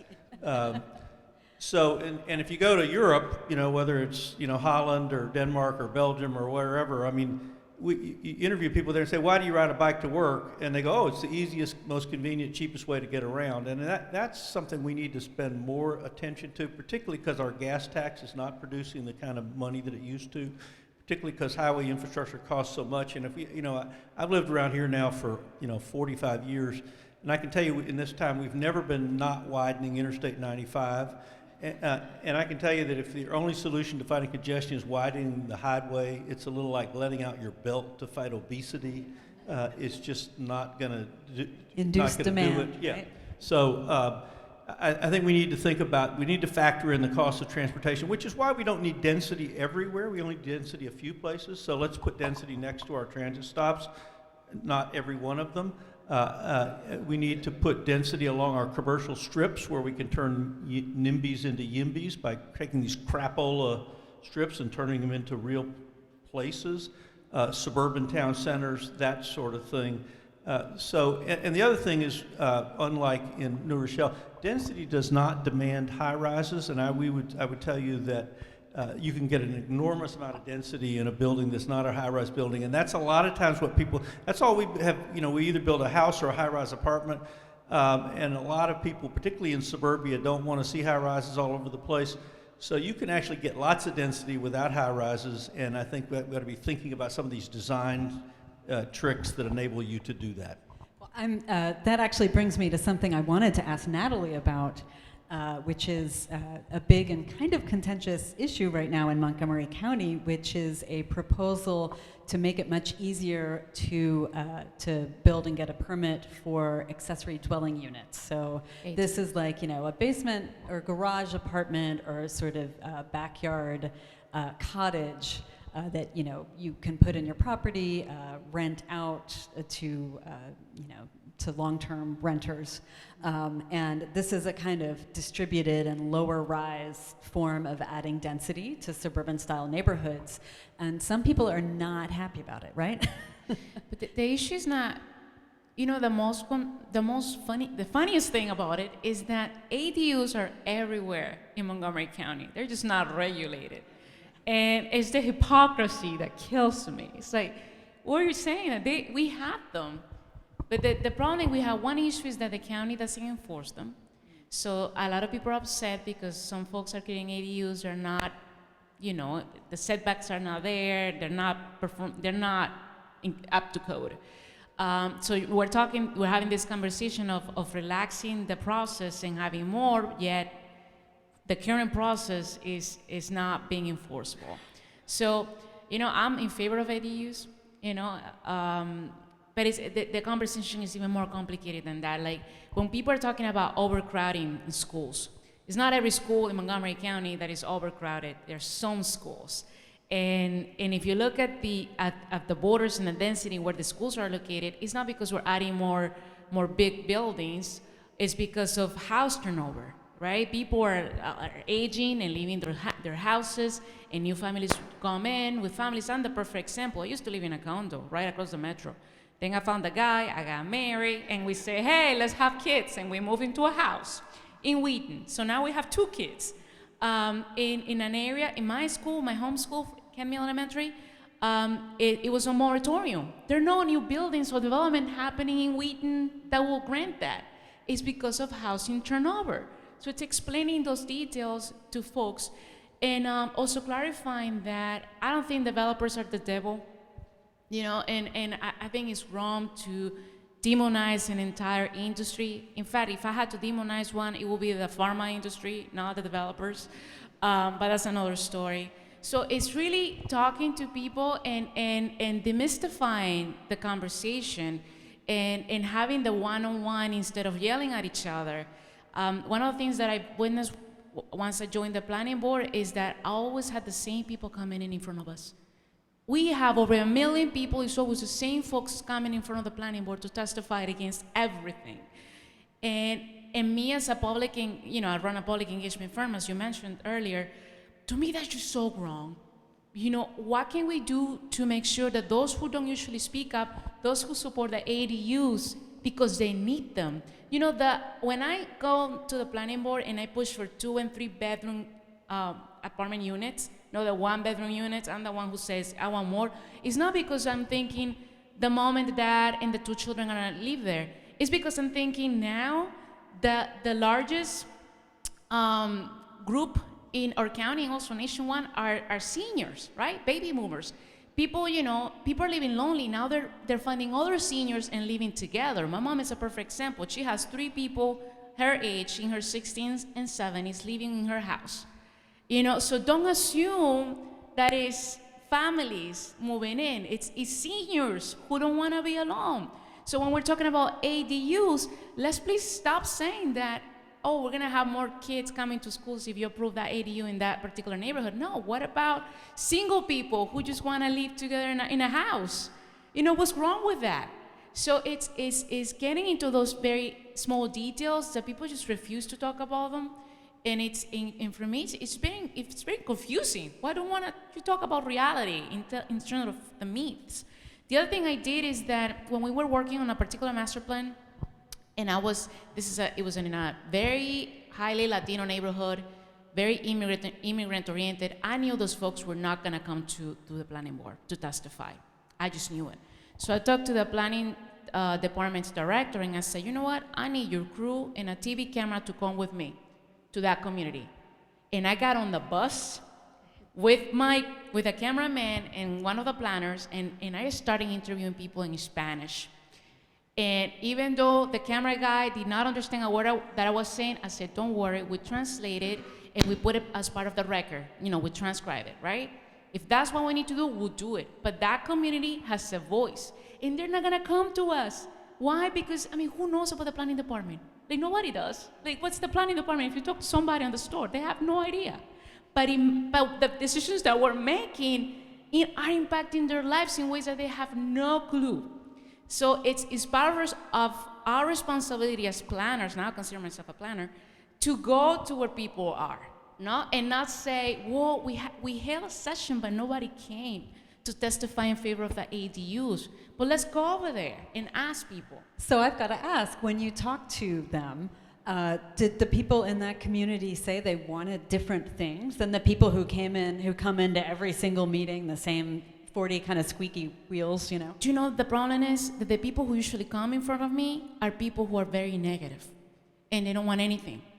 So when I went and I talked to folks that don't usually come here, like people who have 2-3 jobs, I asked them, what would you like to see in your neighborhood? And you know what they said? They said, I want safer streets. I want to be able to have a sidewalk that I can walk to the bus shelter and have a shelter on the bus stop so I can, you know, sit down and wait for the bus when it's really hot or when it's raining or when it's snowing.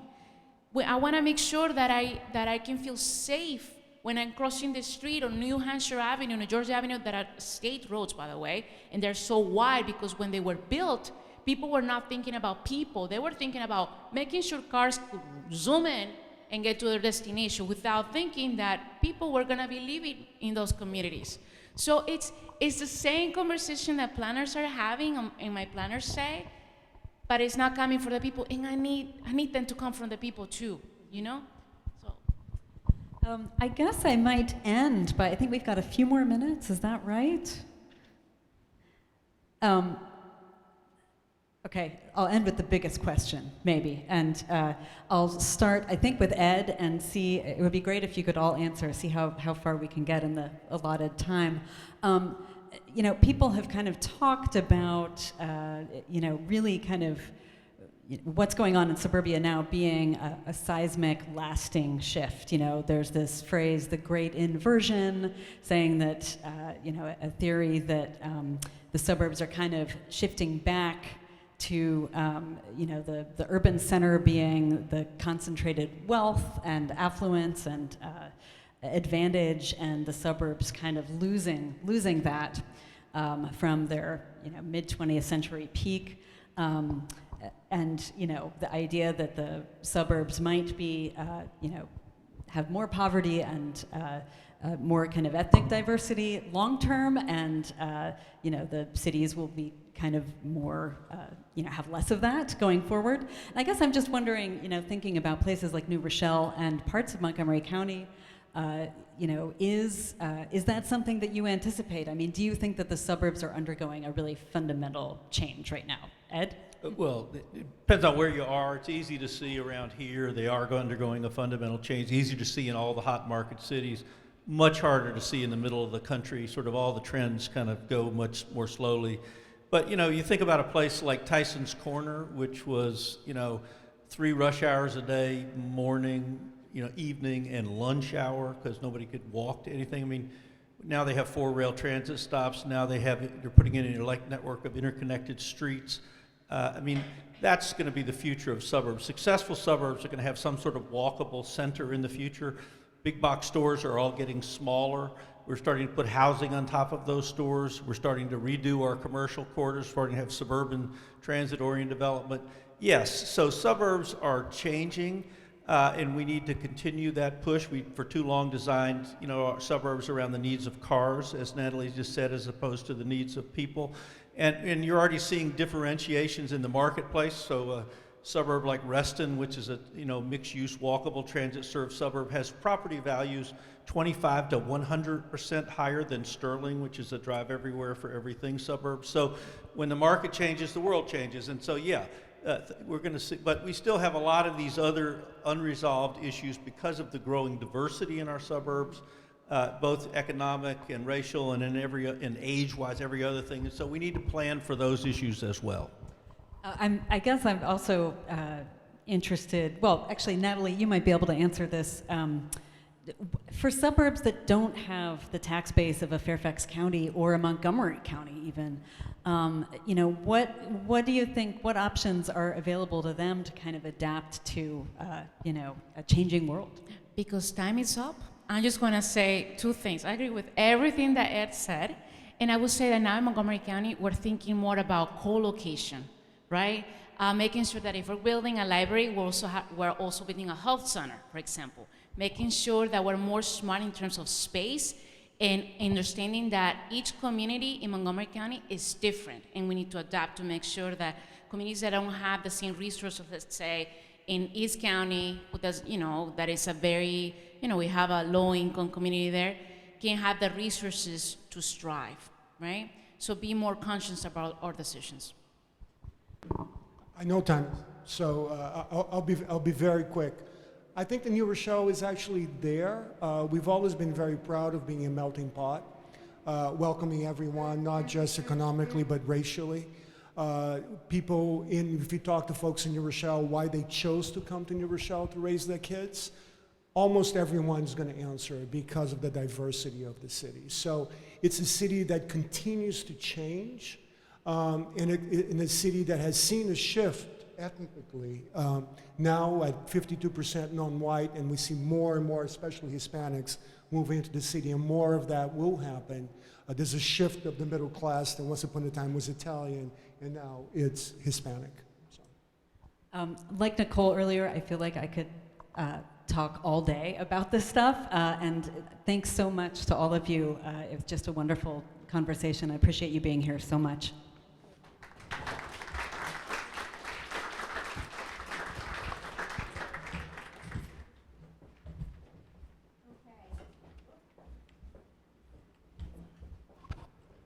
So we've talked a lot about the changing urban landscape and development and the physical communities that we're building. And I would say the other piece of this puzzle are jobs. And people talk about the future of work, meaning that the type of work we do and how we engage in the workplace is changing. I actually think that we need to drop the term future. The future of work is here today, and we have two innovators with us that are going to be coming up next to share their incredible work in this space. First, we're going to hear about an organization called Bite Back, which is creating pathways to high-paying, high-quality career paths in the technology space. And I'd like to invite up Elizabeth Lindsay, Executive Director, to share her work with us. Thank you. Hello, good morning. I'm going to play a very quick video about Bite Back before I give my talk. I think about my life now, and I would not be sitting here and have this incredible life if not for the amazing educational opportunities that I've had. Bite Back is a nonprofit organization. We're based in Washington, D.C. We train unemployed and underemployed adults in technology, and we help them move into living wage careers that use tech. Most of our students have not gone to college. Many have grown up in low-income communities where they don't have access to technology. Bite Back is one of the only organizations in the country that offers a pathway for adults with low tech skills to move from beginner level into living wage careers that use tech. Bite Back has opened my eyes up and has brought me new opportunities that I really never thought I would have. I gave myself that chance, and now I'm making more. I'm just so excited about the future of the tech sector, and I'm so excited about the future for them. A few years ago, I met Patron. Patron was working in IT, and she was laid off, and she realized that her skills were out of date. She struggled with unemployment and underemployment for years, and she ended up working as a housekeeper and really struggled to support herself and her son. And then Patron came to Bite Back. She took one of our industry-recognized certifications that was free, and within a few months, she moved into her dream job as an IT help desk technician at a tech firm. And today, she is thriving in a middle-class career that she loves. There are millions of adults in the United States like Patron. Since 2002, the US economy has lost 28 million low-tech jobs. So 17 years ago, there were 28 million more jobs that were accessible to people without high or medium tech skills. Those jobs have disappeared or have completely changed. And the people who have lost those jobs are people like Patron, and people like the people who come to Bite Back. They're older Americans, they're people without college degrees, they're people of color, they're women. These are the communities that we teach at Bite Back, and we see the impact of bringing them digital skills every single day. As I said in the video, we're unique in that we start our training at a foundational level. There are amazing programs like coding boot camps and other nonprofits that start at a much higher level. But there are millions of people in this country that don't have access to technology and that are really starting from that foundational level. And we do this work because there is incredible opportunity for individuals, even those without college degrees. There are about 30 million jobs in the United States that are high paying that don't require a college degree. And we see every day the impact of our work. On average, our students who move into new jobs are making $27,000 a year more than before when they came to Bite Back. And I think a lot about, too, how the digital transformation of our economy is not just about work. It touches every aspect of our lives. This morning, I took an Uber here. I got invited to speak at this event via email. I saved my notes for it in the cloud. Our president uses Twitter to communicate all the time. And so if we're thinking about inequality and we're thinking about how we can ensure that everyone in our society can fully participate, we have to make sure that they have access to technology and the skills to use those tools. I really think that we are at a critical juncture right now. we can decide to continue with the status quo, which means that we neglect people like Patron. We continue to play with our iPads and use technology and neglect the millions of our neighbors and our friends and our coworkers that we see every day who just aren't able to participate in the world and in the economy without these skills. Or we can choose to invest. We can choose to invest in nonprofits like Bite Back that are providing digital literacy skills to adults. We can choose to invest in amazing government programs, public libraries, and other programs that are supporting adults who just have been left behind. We can also choose to think differently about workforce development, which I think is really important. Technology is necessary in every kind of job, from green jobs to construction to healthcare positions. Every type of job requires a knowledge of technology. So we have to think about how we can embed teaching technology into all of the work that we do. This is a great moment, as Brandy said earlier. We want to change the society. And if we really care about inequality, we have to think about how we can ensure that people like Patron and people like all of the students at Bite Back and the people we come into contact with every day, how can they not only move into incredible middle-class careers, but support their families, support their communities, and have jobs and livelihoods that they're excited about. And that's the future of work. Thank you. And now, it's the work now, as Brandy said.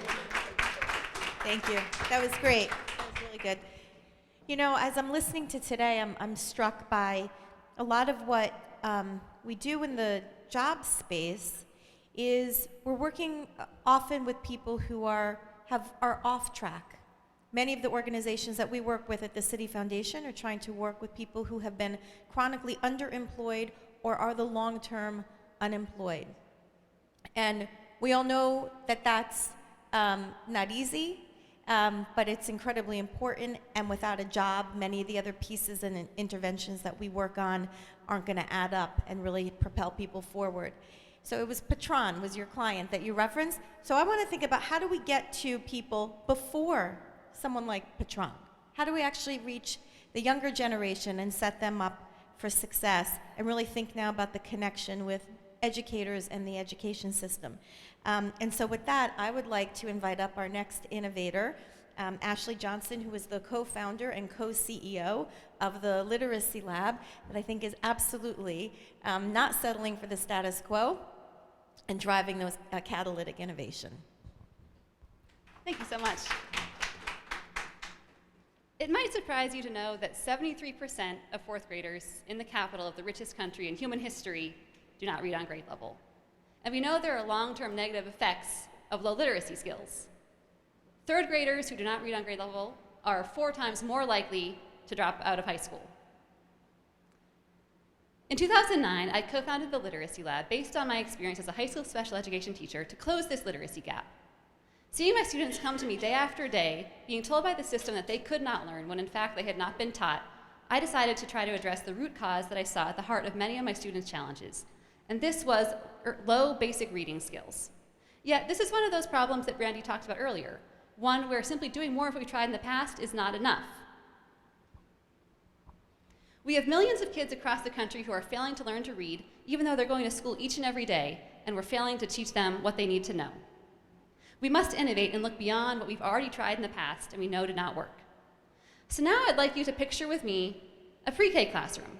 Think of the tiny chairs, you have the colorful posters on the walls, you have kids that are finger painting, everyone's sitting crisscross applesauce, hopefully. And now I want you to picture the teacher. My best bet is that you pictured someone who looks a lot like me. Yet we know that teacher diversity matters.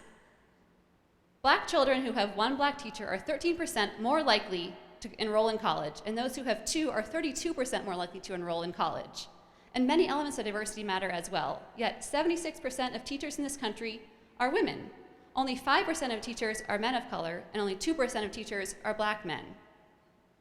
In 2016, in partnership with DC Public Schools, the Literacy Lab launched the Leading Men Fellowship to engage young men of color in careers in early childhood education by providing them with a paid year-long fellowship working as a tutor in a pre-K classroom.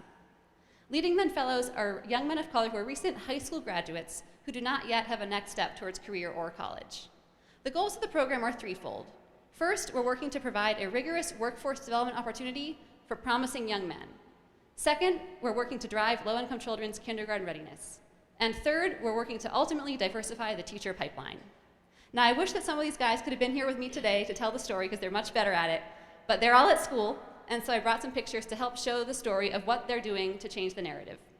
Here we see fellow Shanir Beal, 17-year-old who came to our program right out of high school. After completing 40 hours of training in literacy development and social emotional learning, he quickly applied what he learned in his classroom. He noticed that this little guy here was nonverbal, and he isolated himself from the class. Shanir applied his training and made a point to stand with the student, to model social behaviors, and to hold his hand, showing that men can nurture just as well as women. Here we see fellow Torin Cooper, who's also challenging negative stereotypes about young men of color.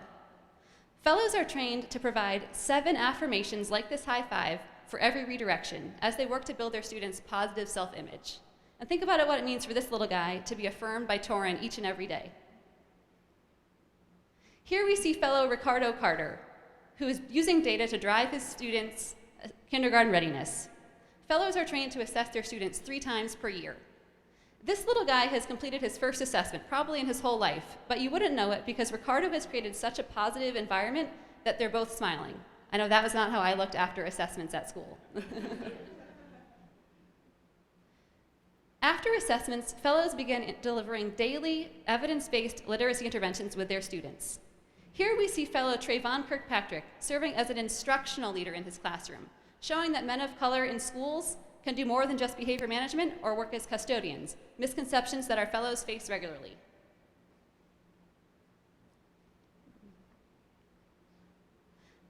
In addition to closing the literacy gap, our fellows are also working to build the teacher pipeline.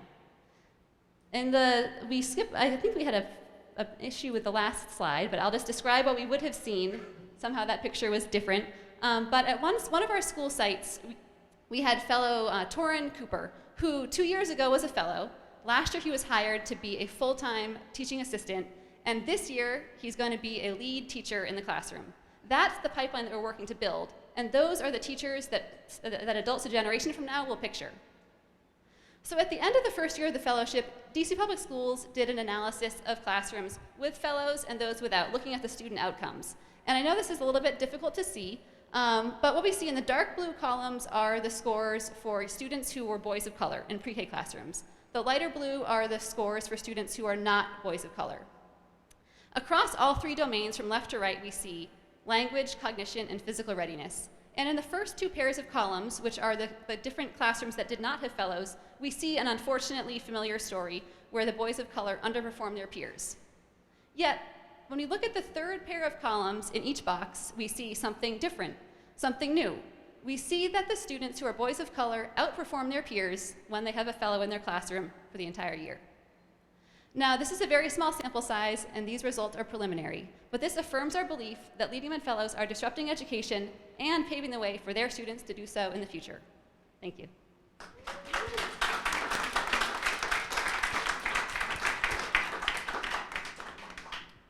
Thank you. I'd now like to welcome Sarah Holder to the stage.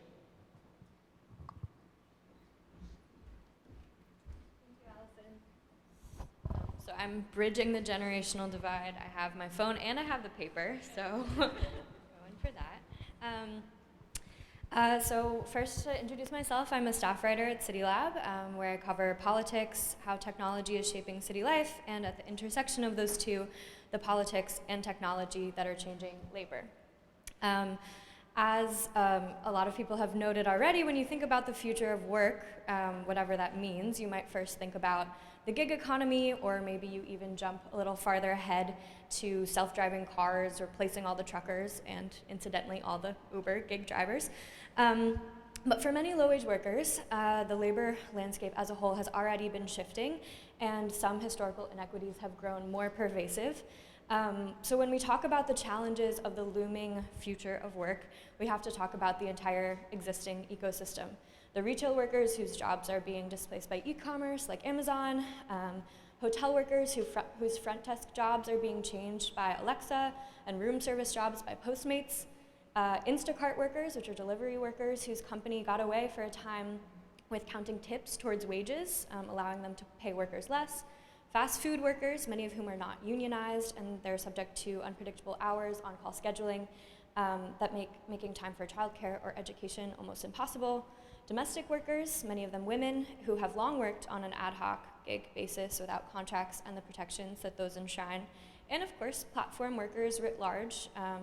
Some of the previous categories fall into this category as well, who are treated like customers when it suits companies, and otherwise as low-wage employees ruled by algorithmic bosses. Uber drivers, the economist Larry Michel found, are paid an average of $9.21 an hour after accounting for paying for their own benefits and after the company's commission. So the Bureau of Labor Statistics released pretty conservative estimates last year about the size of full-time gig work, finding that they make up only 6.9% of the workforce. According to another, more limited study, 2.3 million people had earned money from the online platform economy. But according to people on the ground, including some people that we're going to be talking to today, it's clear that the number of people who must work multiple precarious jobs, traditional, whatever that means or not, is growing. So what's to be done? To answer that question, we here at CityLab really like to look at our cities.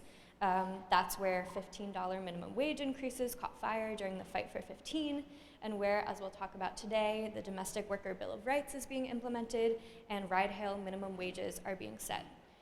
Cities are acting as sites of change, but only if the people inside of them act. So that's why I'm excited to introduce you today to three people who are shaping policy, setting precedent, and taking action at the local level. So first I'd like to invite Irene Jor to the stage. She is the New York director with the National Domestic Workers Alliance.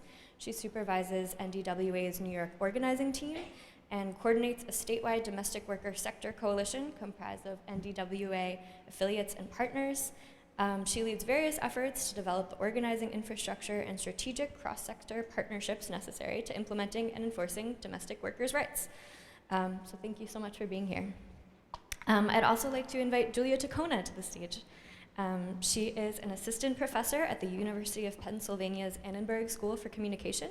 She has her PhD in sociology from the University of Virginia. She was a postdoc at the Data and Society Research Institute, and she's a research fellow at the Institute for Advanced Studies in Culture. She has a forthcoming book that examines the increasingly important role of digital technologies in polarizing and insecure labor markets in the US, for which she interviewed high and low wage workers to understand how they use their smartphones, social media, and apps.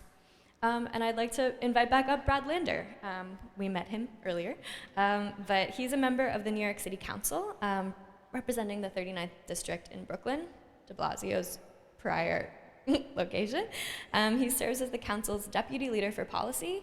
He also co-founded the council's Progressive Caucus and helped bring participatory budgeting to New York City.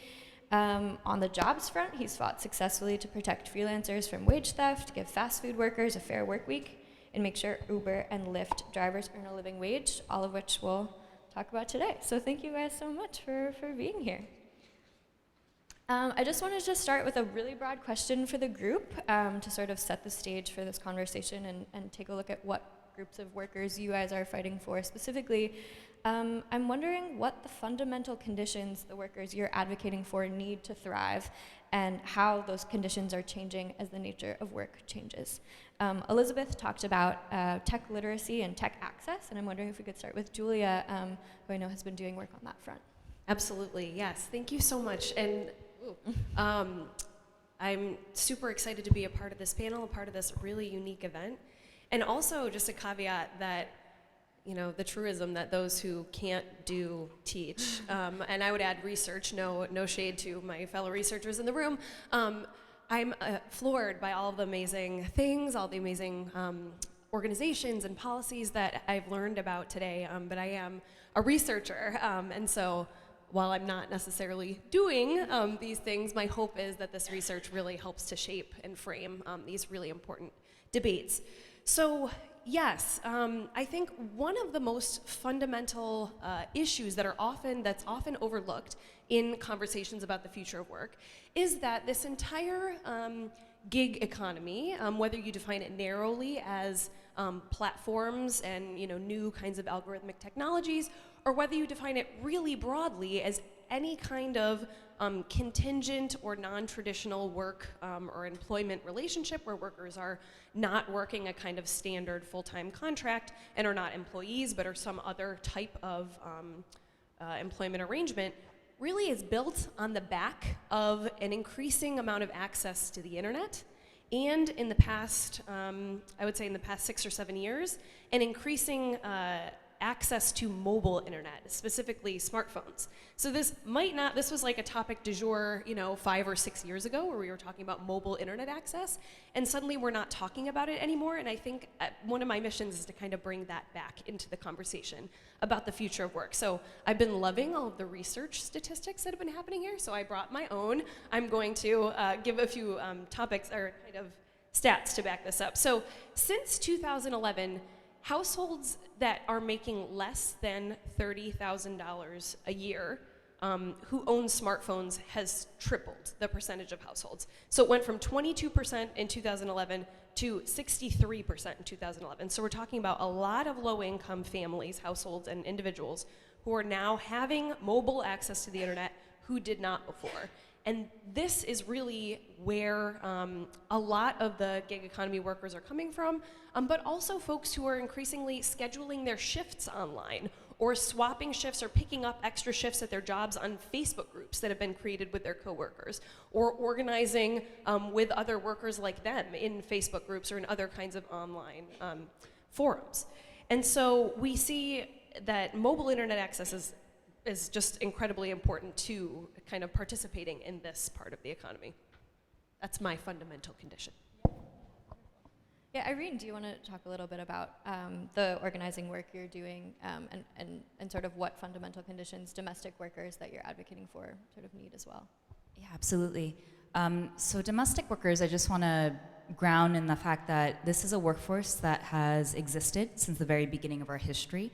And as a workforce that was forced to work, forced to provide labor, beginning in the days of slavery. And essentially, after slavery ended, African-American women who continued to do domestic work because they weren't given other options to do other types of work were also barred from basic labor protections. And this was very purposeful, and it comes from our history of racism and slavery and discrimination.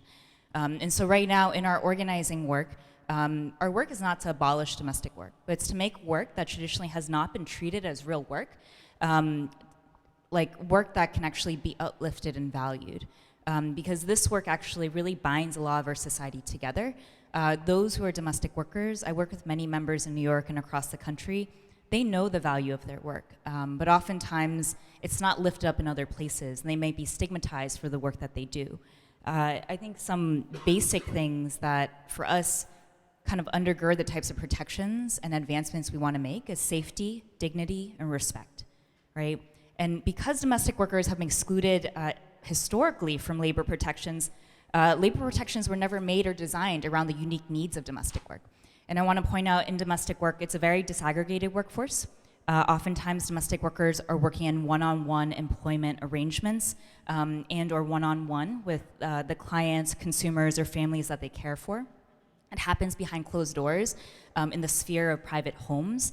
And what happens behind closed doors really ranges, right? There's a huge spectrum of exploitation.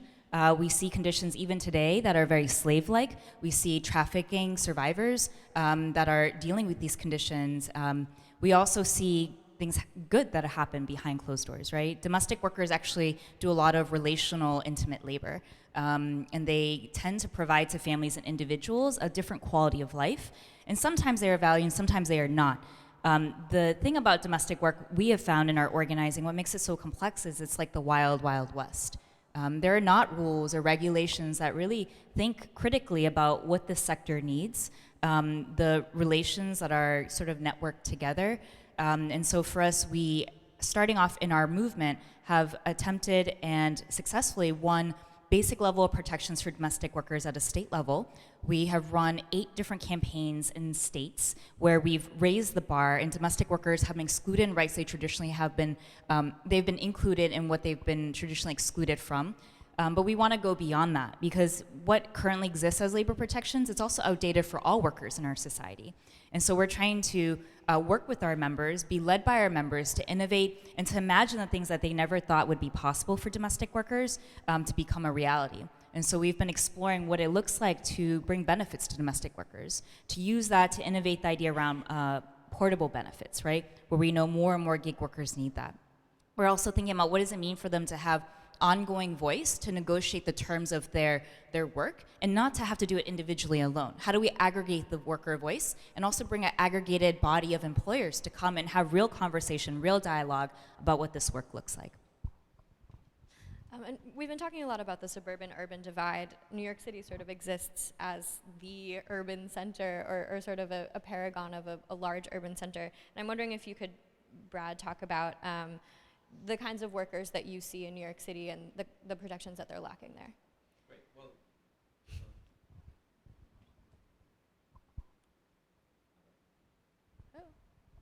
you got it? I can also. How about this? There we go. Great, thank you. Let me talk briefly about the 3 different sets of precarious economy workers that we've legislated to protect. Because I think in each case it was technology deployed by capital that exacerbated a problem. So for fast food workers, fast food work had never been like the best work, but it had stable shifts. New scheduling technology came in. Corporations decided, oh, that'll be good for us and it'll be more efficient. But because they didn't think about the stability or predictability of their workers' lives, it really led to catastrophic results. There was that amazing Starbucks article in the Times that people read, but that was happening across the sector, and fast food workers found themselves without advance notice of their schedules, pathways to full-time jobs, or just any predictability in their lives. For-hire vehicle drivers, a little different. That had mostly been taxi and kind of livery drivers, but the coming of Uber and Lyft led to a problem people hadn't exactly thought about, which was just way too many drivers out on the street. In Uber and Lyft's benefit to have more and more drivers to get them to customers more quickly, and they're getting paid by the driver, and it doesn't matter to them that the number of rides, are deployed against fewer or more drivers, except to each driver, that meant they could no longer, or pretty quickly, earn a living wage. And people went from working 8-hour shifts to 12-hour shifts, and even then, could not bring home a living wage. Again, a kind of technology-caused problem. And then for freelancers, who I'm guessing we have some folks who have had this problem in the room because it's actually worst in writing and journalism, although not great in graphic design or many other sectors as well. Jobs that had been, in companies wound up outsourced because technology allowed it to happen. And then people shifted from being treated like employees to being treated like vendors, for whom making people wait to get paid, negotiating down what you owed them, or not paying them at all and just treating them last in your stack of expenses, meant that 70% of freelancers started reporting to us that they had been stiffed at some point in the average year, and the average amount was about $7,000 a person. So like in each of those cases, workers who really what they wanted was the stable ability to earn a living in a predictable and set number of hours with some social safety net, not so radical, in 3 kind of quite different ways, actually, had been made precarious and undermined, all on the same theme of technology, capital, businesses deploying a new technology that brought efficiency to the company at the expense of the workers.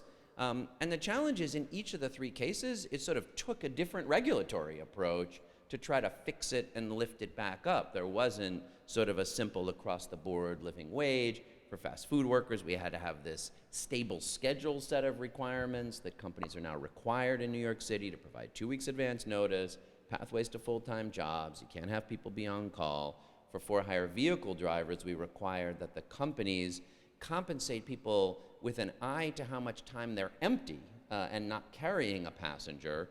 And that's what gave the companies an incentive to increase the utilization rate, because they're going to have to pay those workers a living wage rate of pay that factors in the empty time and gives them their time back, in addition, in that case, to reducing the amount of empty time cars are driving around on our streets. And for freelancers, it's pretty simple, just providing a strong protection against wage theft. Very hard for freelancers to go into court and get what they're owed, given what it costs, and providing the kind of protection other workers have from wage theft, which, while far from perfect, at least gives you an opportunity to do it as though you're not a corporation yourself. Yeah, I mean, I think it's really interesting talking about sort of the history of domestic work and about freelancers. You know, gig work in our minds is sort of defined as no contract, no benefits, enshrined in any sort of legislative way. But domestic workers, again, many of them women or women of color, are also not protected by those things as well as freelancers. And so you guys have both sort of worked to draft documents that can that have worked within the city of New York, but also more nationally to enshrine rights where there were none in the past. I'm wondering if, Irene, you could talk a little bit about the Domestic Workers Bill of Rights, and Brad, the Freelance Isn't Free Act, which you alluded to just now. Great. So, as I mentioned, we have run and won state-level Bills of Rights campaigns because at most states, you know, that's where the labor laws exist, right? And a lot of cities are preempted actually from legislating on things like wage and hour. These were incredible victories. These were also containers where we work with domestic workers and they led us in deciding what is it that they needed.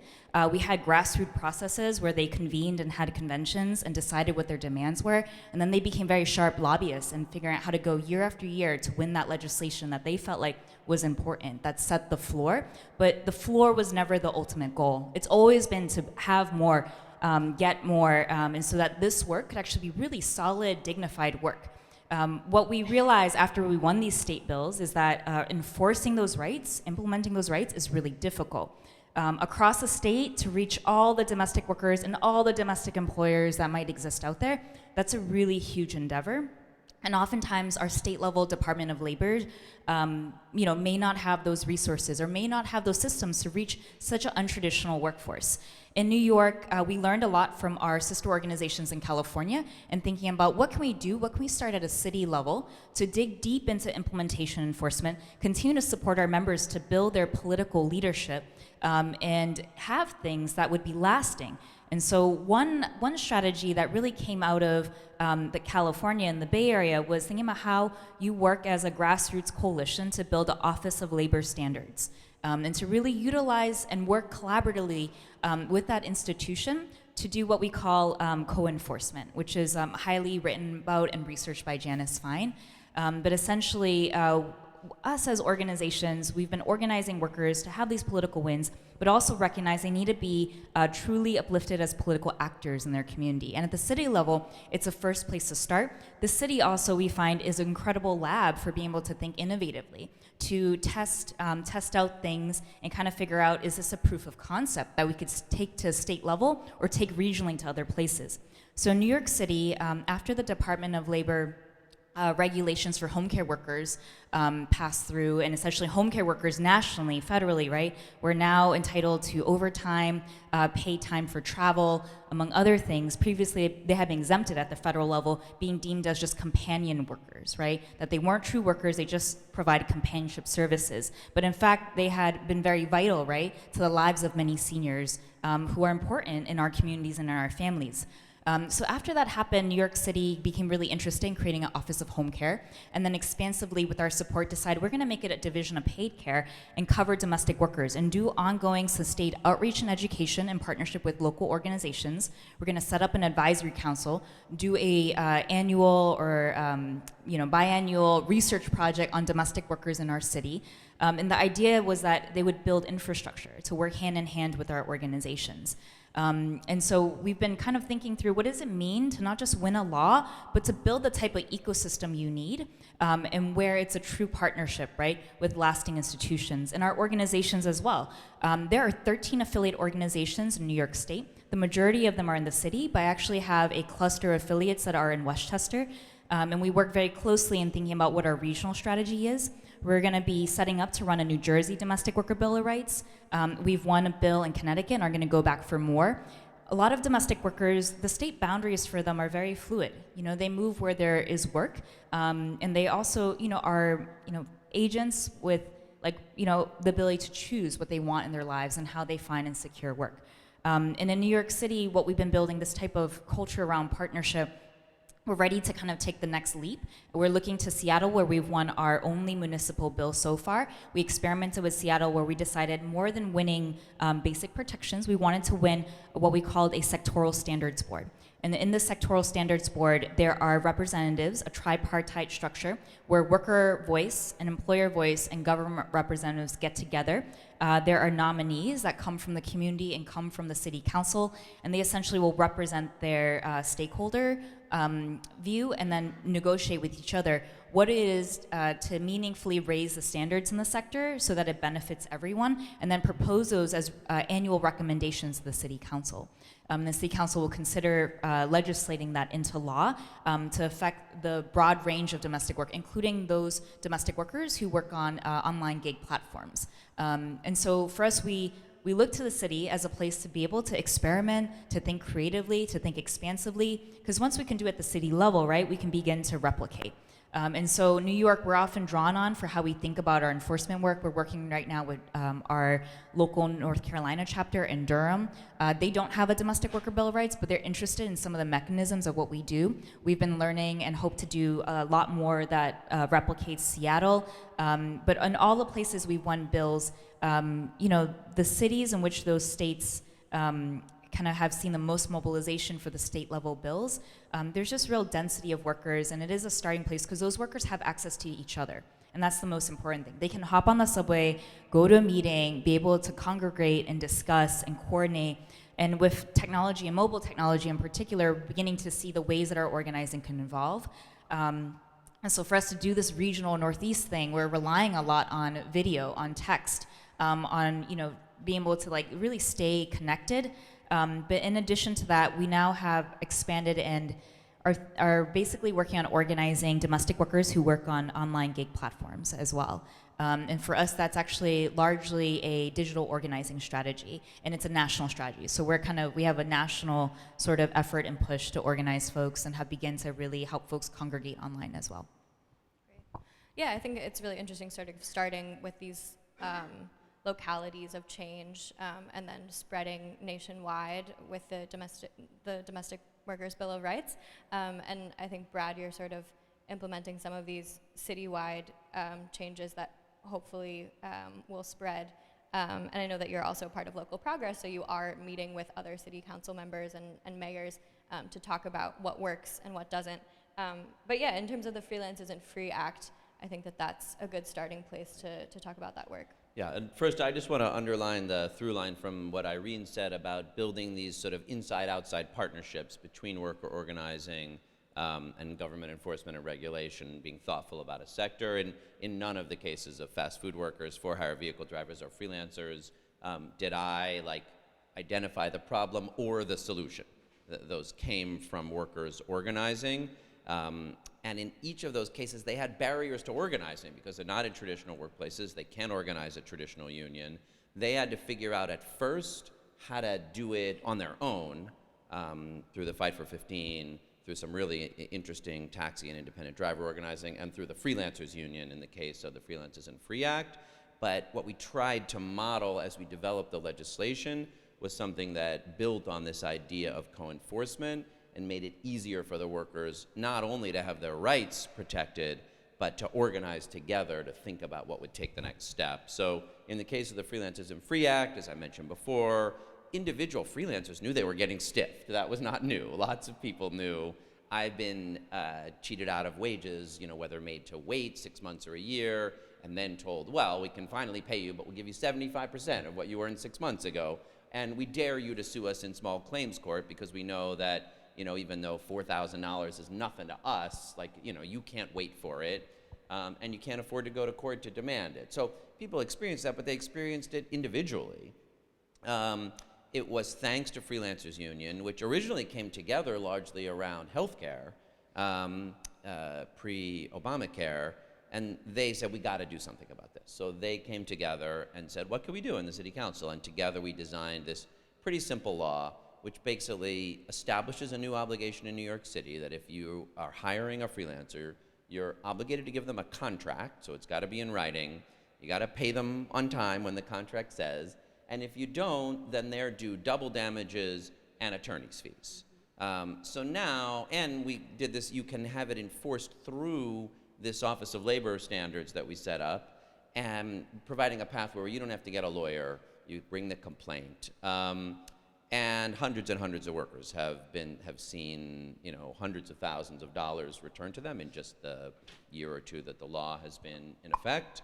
But we also tried to set it up so that the Freelancers Union itself has standing to represent workers and help them bring their claims forward.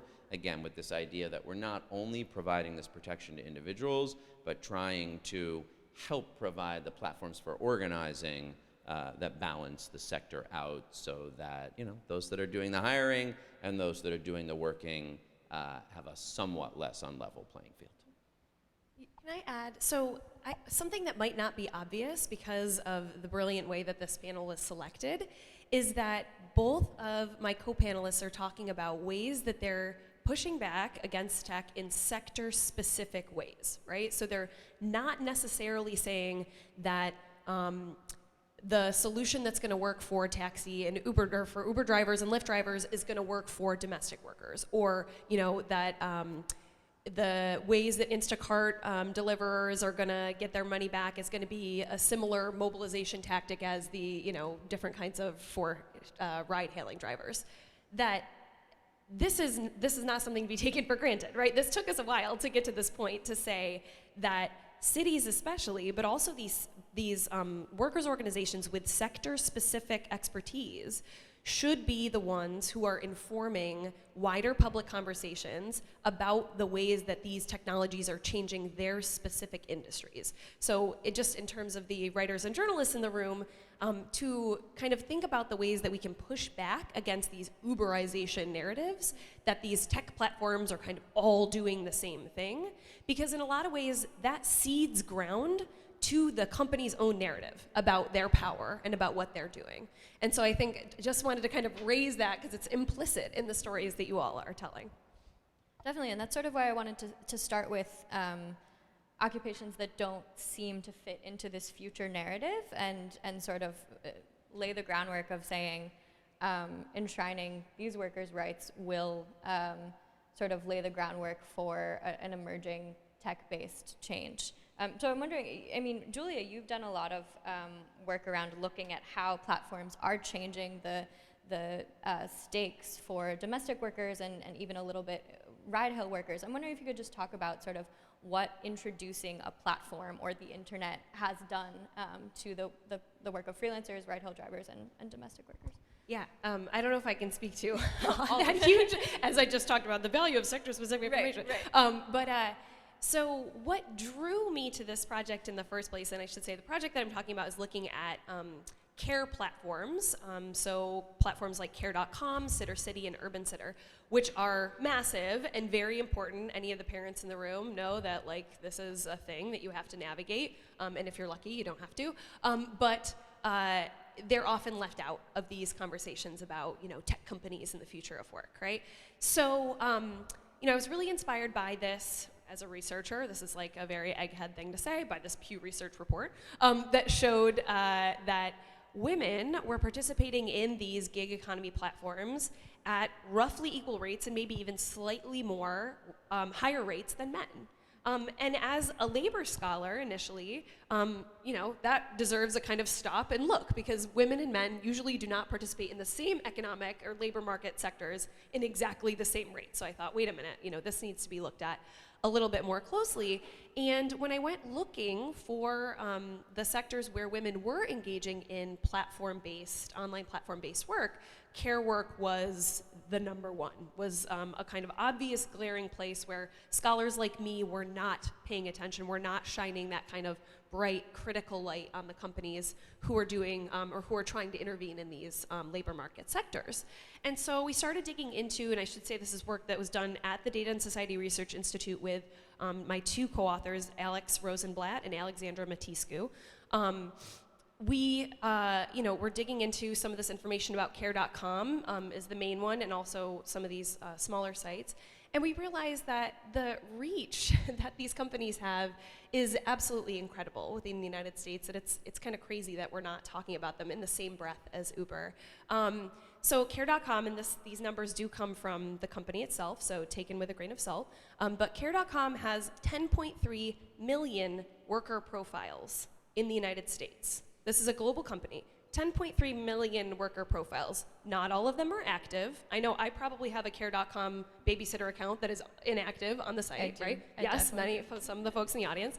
But still, that number is staggering. And to have that many Americans who have touched this care platform, this labor platform at some point, means that this conversation about the future of work, or about the current future of work, is way broader than we've been currently acknowledging. So some of the ways that we found that care platforms are kind of changing the game, very, very briefly. First, the kinds of workers that are on these platforms are extremely diverse. So we have folks who would properly consider themselves professional domestic workers, who are a part of domestic worker organizing groups, or who might not be, but who have been, professional nannies, professional house cleaners, or elder care workers their entire careers. They don't want to do anything else. Those folks are on the platform. Other people who have a more casual kind of approach to this work, they might do it to kind of supplement another job. A lot of these folks are in childcare or elder care, in other sorts of fields. And we have folks who are new entrants to the field and who want to make it their career, but who aren't networked yet with more traditional worker organizing groups, or who aren't necessarily sure of how to develop that professional identity. And so all of the things that the care platforms are doing, the rules that they set for how these workers are governed algorithmically, have very different effects for those different groups of workers, right? These effects are not universal across these three different groups. So some of the things that they're doing is care platforms are kind of changing the rules of the game for how workers get connected with families or with clients. So some of the things that they foreground, or that they privilege in a way that other more traditional, more informal ways of finding care workers don't, are things like self-branding and online reputation. So all of a sudden, what you look like, a profile picture, is very important to these workers in a way that it wasn't necessarily, or at least they had until the interview stage, in order to kind of think about those issues. And that's no longer the case. And of course, this brings to the forefront and makes the racial and ethnic justice issues much earlier in the process. So things like discrimination and hiring become a part of the process much earlier than they would have before. And care platforms are a big part of those processes. I mean, the other interesting thing when we're talking about introducing platforms and these large tech companies into the conversation of regulating and allowing work to be accessible is, where does the policy making come in? How do policymakers have leverage over these tech companies, and how can they use that leverage to push them? I know that Brad, in New York City with the ride-hail minimum wage, that's sort of in the throes of a fight between Uber and Lyft. And how did you work first to use these ride-hail companies' weaknesses and strengths to draft this legislation, and how is that now sort of affecting its implementation? Great, and I do want to make a plug for one thing we're in the process of doing that Julia's comment just made me think about, because I think it hasn't gotten a lot of attention yet. But I do want to point out, most civil and human rights laws which protect workers from discrimination do not cover freelancers or independent workers. There's no reason they couldn't. The definitions that exist at state and federal levels matter for labor law, and we just ported them into our local and state human rights laws. We're changing our New York City human rights law to protect independent workers, freelancers, part-time workers from discrimination. Now, there's still questions about how you find it, which gets to this question of having the data, but providing the basic protection is pretty easy, but it almost does not exist at all. So that's a thing everybody ought to do. There really should not be argument that it should not be permissible for people to discriminate in who they choose. So, And you're doing that at the city level? We're doing that at the city level. A bill that actually it's everyone, even the Republicans, are good with extending the New York City human rights law to provide employment protections to independent workers and freelancers. I'm also trying to extend liability to cover franchise corporations, because right now if you're discriminated against in Starbucks, Starbucks is liable, but if you're discriminated against in McDonald's, it's just the individual franchise owner. But as you can imagine, McDonald's and Dunkin' Donuts are fighting that pretty hard, so stay tuned on whether I win that part or not. But getting the data is a real big challenge, and actually Uber and Lyft fought it. Airbnb is fighting it. We haven't gone at care.com yet, but I guess maybe that's in our future, because if you don't have the data, then how can you prove any of this? So luckily, in the case of for-hire vehicle drivers, the New York City Taxi and Limousine Commission was created pursuant to state law in the Depression. That was like when our whole modern yellow taxi fleet came into being with the medallions, because people were all out of work and they rushed onto the streets to drive other people around, and there was like massive traffic and no one could make a living that way either.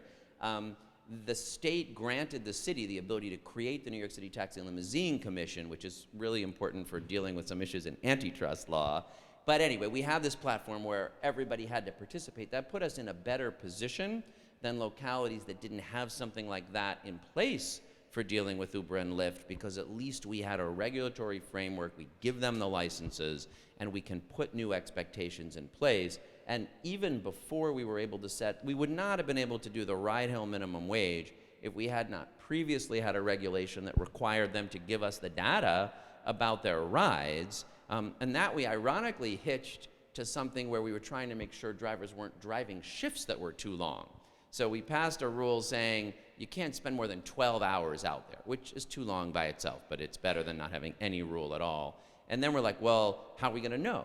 So we required they started giving us the data, and it was the data given to some good economic researchers that led them to figuring out this issue of shrinking utilization rates and come up with the formula for living wage rate of pay. And I do think that idea of demand the data, subject to scrutiny based on our values, and then try to come up with a regulation that provides for whatever protection you're looking for it's a little bit whack-a-mole, and I think we'll always be chasing here after the next innovation, and therefore a little behind it.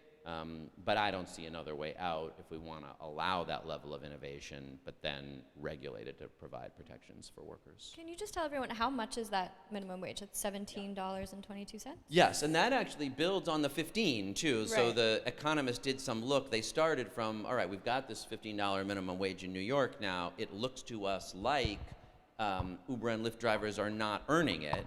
They had to go in and look at what are the expenses you're paying to kind of, have the car and the gas and the insurance, how to factor in the extra costs that an independent worker or a freelancer has to have because they don't get sick days or health insurance or some of the social safety net benefits that come with traditional W-2 employees, and how to factor for the increasing empty time that they were driving around without earning anything. So it was pretty complicated economic analysis, but yes, what the James Parrott and Mike Reich came to was you need to take home $17.22 an hour after expenses in order to have the equivalent of what $15 an hour would be to earn the minimum wage. And for that, we'll have to factor in the empty time and make sure the companies are paying a rate that reflects that. And I don't know if anyone's taken a Lyft or an Uber in New York City since the law went into effect a couple months ago, but you can tell as a customer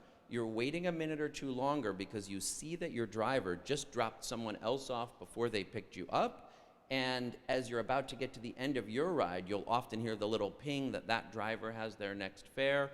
I've gotten Uber and Lyft both to confess this to me, they have adjusted their algorithm to increase the utilization rate as a result of the law. And that's not only meaning workers are getting paid more, but there's less cars driving around empty on our streets. They had no incentive to do that before the law. The law gives them the incentive to do it. And a lot of this had to do with getting these companies to give you the information. Absolutely. I know, Julia, you've done some research. And they fought hard against that. Yeah, I'm sure. I mean, journalists try to get that information all the time, and we don't get it. One more sentence. You should remember we lost badly to Uber when we tried to regulate them in 2015. They clobbered us politically. We cowered. We did not act, and then we had to wait until things were really a crisis to have the courage to come back and try again. Yeah, I'm wondering if either of you have thoughts also on sort of what other levers researchers, policymakers, city council members have on these companies to get them to give the information. Like what incentive do companies have to share this information that can be used then to draft the Domestic Worker Bill of Rights 2.0, which I know that you're developing, or to sort of use in these research papers? So I'm not a brilliant political mind or a strategist of any type, but I think that there is value in forging partnerships with companies in specific circumstances, maybe when public relations shift or when reputational issues arise for particular companies that make the time riper for engagement with cities or with different kind of public bodies, in order to create kind of these bridges or openings where companies can be convinced that they won't go out of business if they allow researchers in from the outside in order to understand the dynamics of their companies, and that they might even get some benefit from those types of partnerships. That is my sort of idealistic academic hope for the future of engaging with these companies. But I also think there are ways, as this panel and this event is evidence of traditional regulatory city-based institutions and processes to demand this kind of information and to kind of say, if you want to operate in our cities, we're going to make it difficult for you, and or you can play ball with us in these different ways. So I think assuming that the old mechanisms won't work just because these are new types of companies or they've made claims for themselves that they're new types of companies isn't necessarily a claim we should buy. We're finding that actually with the rise of these companies and the way it's disrupting domestic work, oftentimes what the workers who are on the platforms making really undermines the overall sector standards that we've been able to win and raise up. And so for us, there's something that I think we would like to get at in the next iteration of our Bill of Rights 2.0 is how can the city, local, and maybe potentially in the near future, state government, be able to support really, what is like even and fair negotiations between worker organizations or in institutions that represent workers, to be in conversation with the companies, to be able to kind of hash out how do we ensure that the overall sector is not being undermined, that workers can also make their demands up front and have a channel to make their voices heard and their concerns heard. There's not a lot of connection we've seen workers are able to have directly to the company. So if they have an issue, it's really actually hard to get in touch with the physical person in the company. Workers are also obscured from their own data. And so if they're off-boarded, they lose all the data of their ratings and their reviews, the hours that they work, how much they might have got paid. Even now, if they're on the platform, we have found that workers don't get regular sort of pay statements that break down how they got paid. And sometimes, depending on how the algorithms work, they might get paid for the same amount of time, different amounts, right? And so there's a lot of things that we're realizing with the data piece allows for actually continued and evolved forms of worker wage theft. And we know there are still many of our members that are not on the platforms, but they feel and see the effects of it on their work, because employers start to, again, devalue the work. It's like we're going backwards again, because they might see it as just a simple service you get through an app, as opposed to all the work that we've been doing to really shift the cultural narrative about what domestic work is, what value it has in our life. And in New York City in particular, domestic work is really the work that makes all other work possible in the global financial capital. And so I think there's something there that we are trying to figure out. We want to have supported dialogue, but leads to actually like a true pathway for workers to be able to collectively negotiate and to collectively help shape the market and not just be vulnerable to it. And we know a lot of domestic workers, they do the work for many, many years. They also do the work and support their families, they support their communities. Many folks, their taxes go back to supporting the municipalities they live in. They're extremely resilient and they're true contributors across our communities. And so there's something there, I think, to be recognized. And really, we feel like it's important for cities to step up and create that space for domestic workers and other like workers to be able to shape the conditions of their job. I'll just put an asterisk here. This really requires better public sector thinking about the balance between data transparency and privacy, because we need to have the information on the contracts, on pay. Like, a lot more has to be tracked and provided to the public sector and the workers if there's going to be protections, at the same time that we have to worry about not forcing people into, I saw something yesterday where landlords are replacing their keys with key cards that track the whereabouts of their tenants, because in New York City they want to prove that they're breaking the rules of their rent-controlled lease. So that's, I know, something CityLab and folks here have been thinking a lot about, but how to get the right balance between transparency and privacy in a way that enables us to make good public policy, organize together with and protect workers, that is something new. Yeah. There was always abuse of domestic workers, and making sure people had contracts and were paid fairly and were not abused is a thing the city could have been trying to do for a long period of time. How to think about that in relationship to the platforms, the data, what should be collected, who should see it, and how it can be used is just a new set of challenges. And there are technologists in the private sector galore. We don't have yet near enough thinking about it on the public policy and the public sector and the enforcement sides. Yeah. So just to add to that for a minute, and Irene, what you said made me think of this, so thank you. One of the very clever moves that these companies have made is in making the case and in walking the walk as well as talking the talk that they're not employers and that they're facilitators of these interactions between clients and workers. And thus, when a worker tries to get in touch with someone at care.com, for example, or at any one of these handy, TaskRabbit, one of these other companies, to report an issue of abuse, to report an issue of wage theft, what they get and the number that they have to call is customer service, right? And that's important, and we need to take that kind of at its face value, which is that in treating workers like customers and explicitly referring to them as users of their technology and not as workers, and this is coming from work, I should say, by my collaborator Alex Rosenblatt in her new book, Uberland, which if you haven't read, you should read, that this shapes the ability of organizations like the NDWA to advocate on behalf of workers to companies and to say, no, these users are a distinct group of people with special interests and special needs, and that they're not users, they're not equivalent to the folks on the other side of the platform who you're connecting them to. Yeah, I think for us, not only have domestic workers been kind of set up in being second-class workers in society historically, but now it's like a second-class users, right? Because a company obviously privileges one set over the other, but workers themselves are also, it's not like they just get benefit and don't give. A lot of workers become indebted to these apps, to these companies.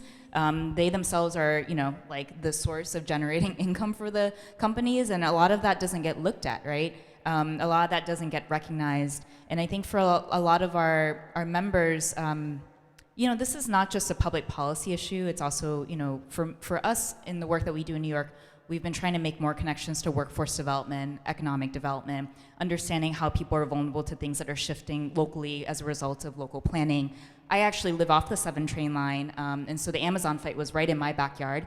And I will say that it wasn't just protesters. People were actually really organized. Domestic workers, a lot of immigrant community members were very involved in thinking about what does this look like long term in a community, and in the short term. If you've ever ridden the train rush hour in that part of Queens, insane. It's insane. Where I was like, how can we absorb any more? And I think I also went to school in the Bay Area, and I'm skeptical about tech jobs that really will serve all of the community. I think there could be a way, but it takes intentional planning and it takes a balance of forces to be able to ensure that planning is a truly democratic process and thinks through all the potential impacts that there might be. But domestic workers are kind of like at this, like they're literally like in the epicenter of all this and feeling all of it. What's happening on housing, what's happening when they don't have access or the right to literacy justice or workforce development that really fits their needs and their desires. And you know, it's just, there's just so much going on at once that I think for me as an organizer, I've learned like it's beyond policy, it's beyond rights. It's actually thinking about the full human being and the full communities that they live in. And the technology now is a huge part of that. I will say the majority of our members are all smartphone users, and they don't just use it in like these simplistic ways, they actually use it as complex users, and they use it to stay in touch and have a foot in other parts of the world in ways that I think like, you know, would totally surprise a lot of people if there was more public understanding of how that worked. Great. Well, unfortunately, we're out of time, but this was so wonderful, and I think it's really great that you brought up the idea of talking about sector-specific organizing, policy making, research, and that we got the chance to sort of break down those silos and talk about the work that you guys are doing in collaboration and that's building off of each other. So thank you so much for being here. Thank you. Yeah.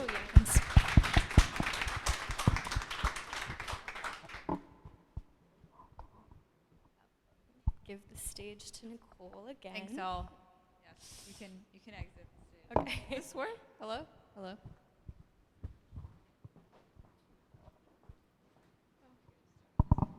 Hello. Is this working? Oh, okay. Great. Well, thank you so much to all of our many panelists, participants, speakers from traveling from the various places. You were all absolutely wonderful. I consider the barometer of a good panel, a good event, to be whether I had some new story ideas. And there were not only story ideas, but nuggets of like series and people we need to interview. So I'm really excited about that, and therefore want to reiterate as we close that to stay tuned for the things we might write about coming out of this, please visit us at citylab.com. With that, I don't want to speak any longer because we have the room for people who are in the room, not on the live stream, until 12, and I want to give you all time to ask questions of your fellow panelists and speakers.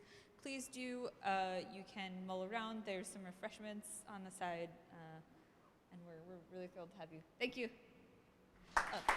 Thank you to Brandy and to City Foundation for all of your support of the event.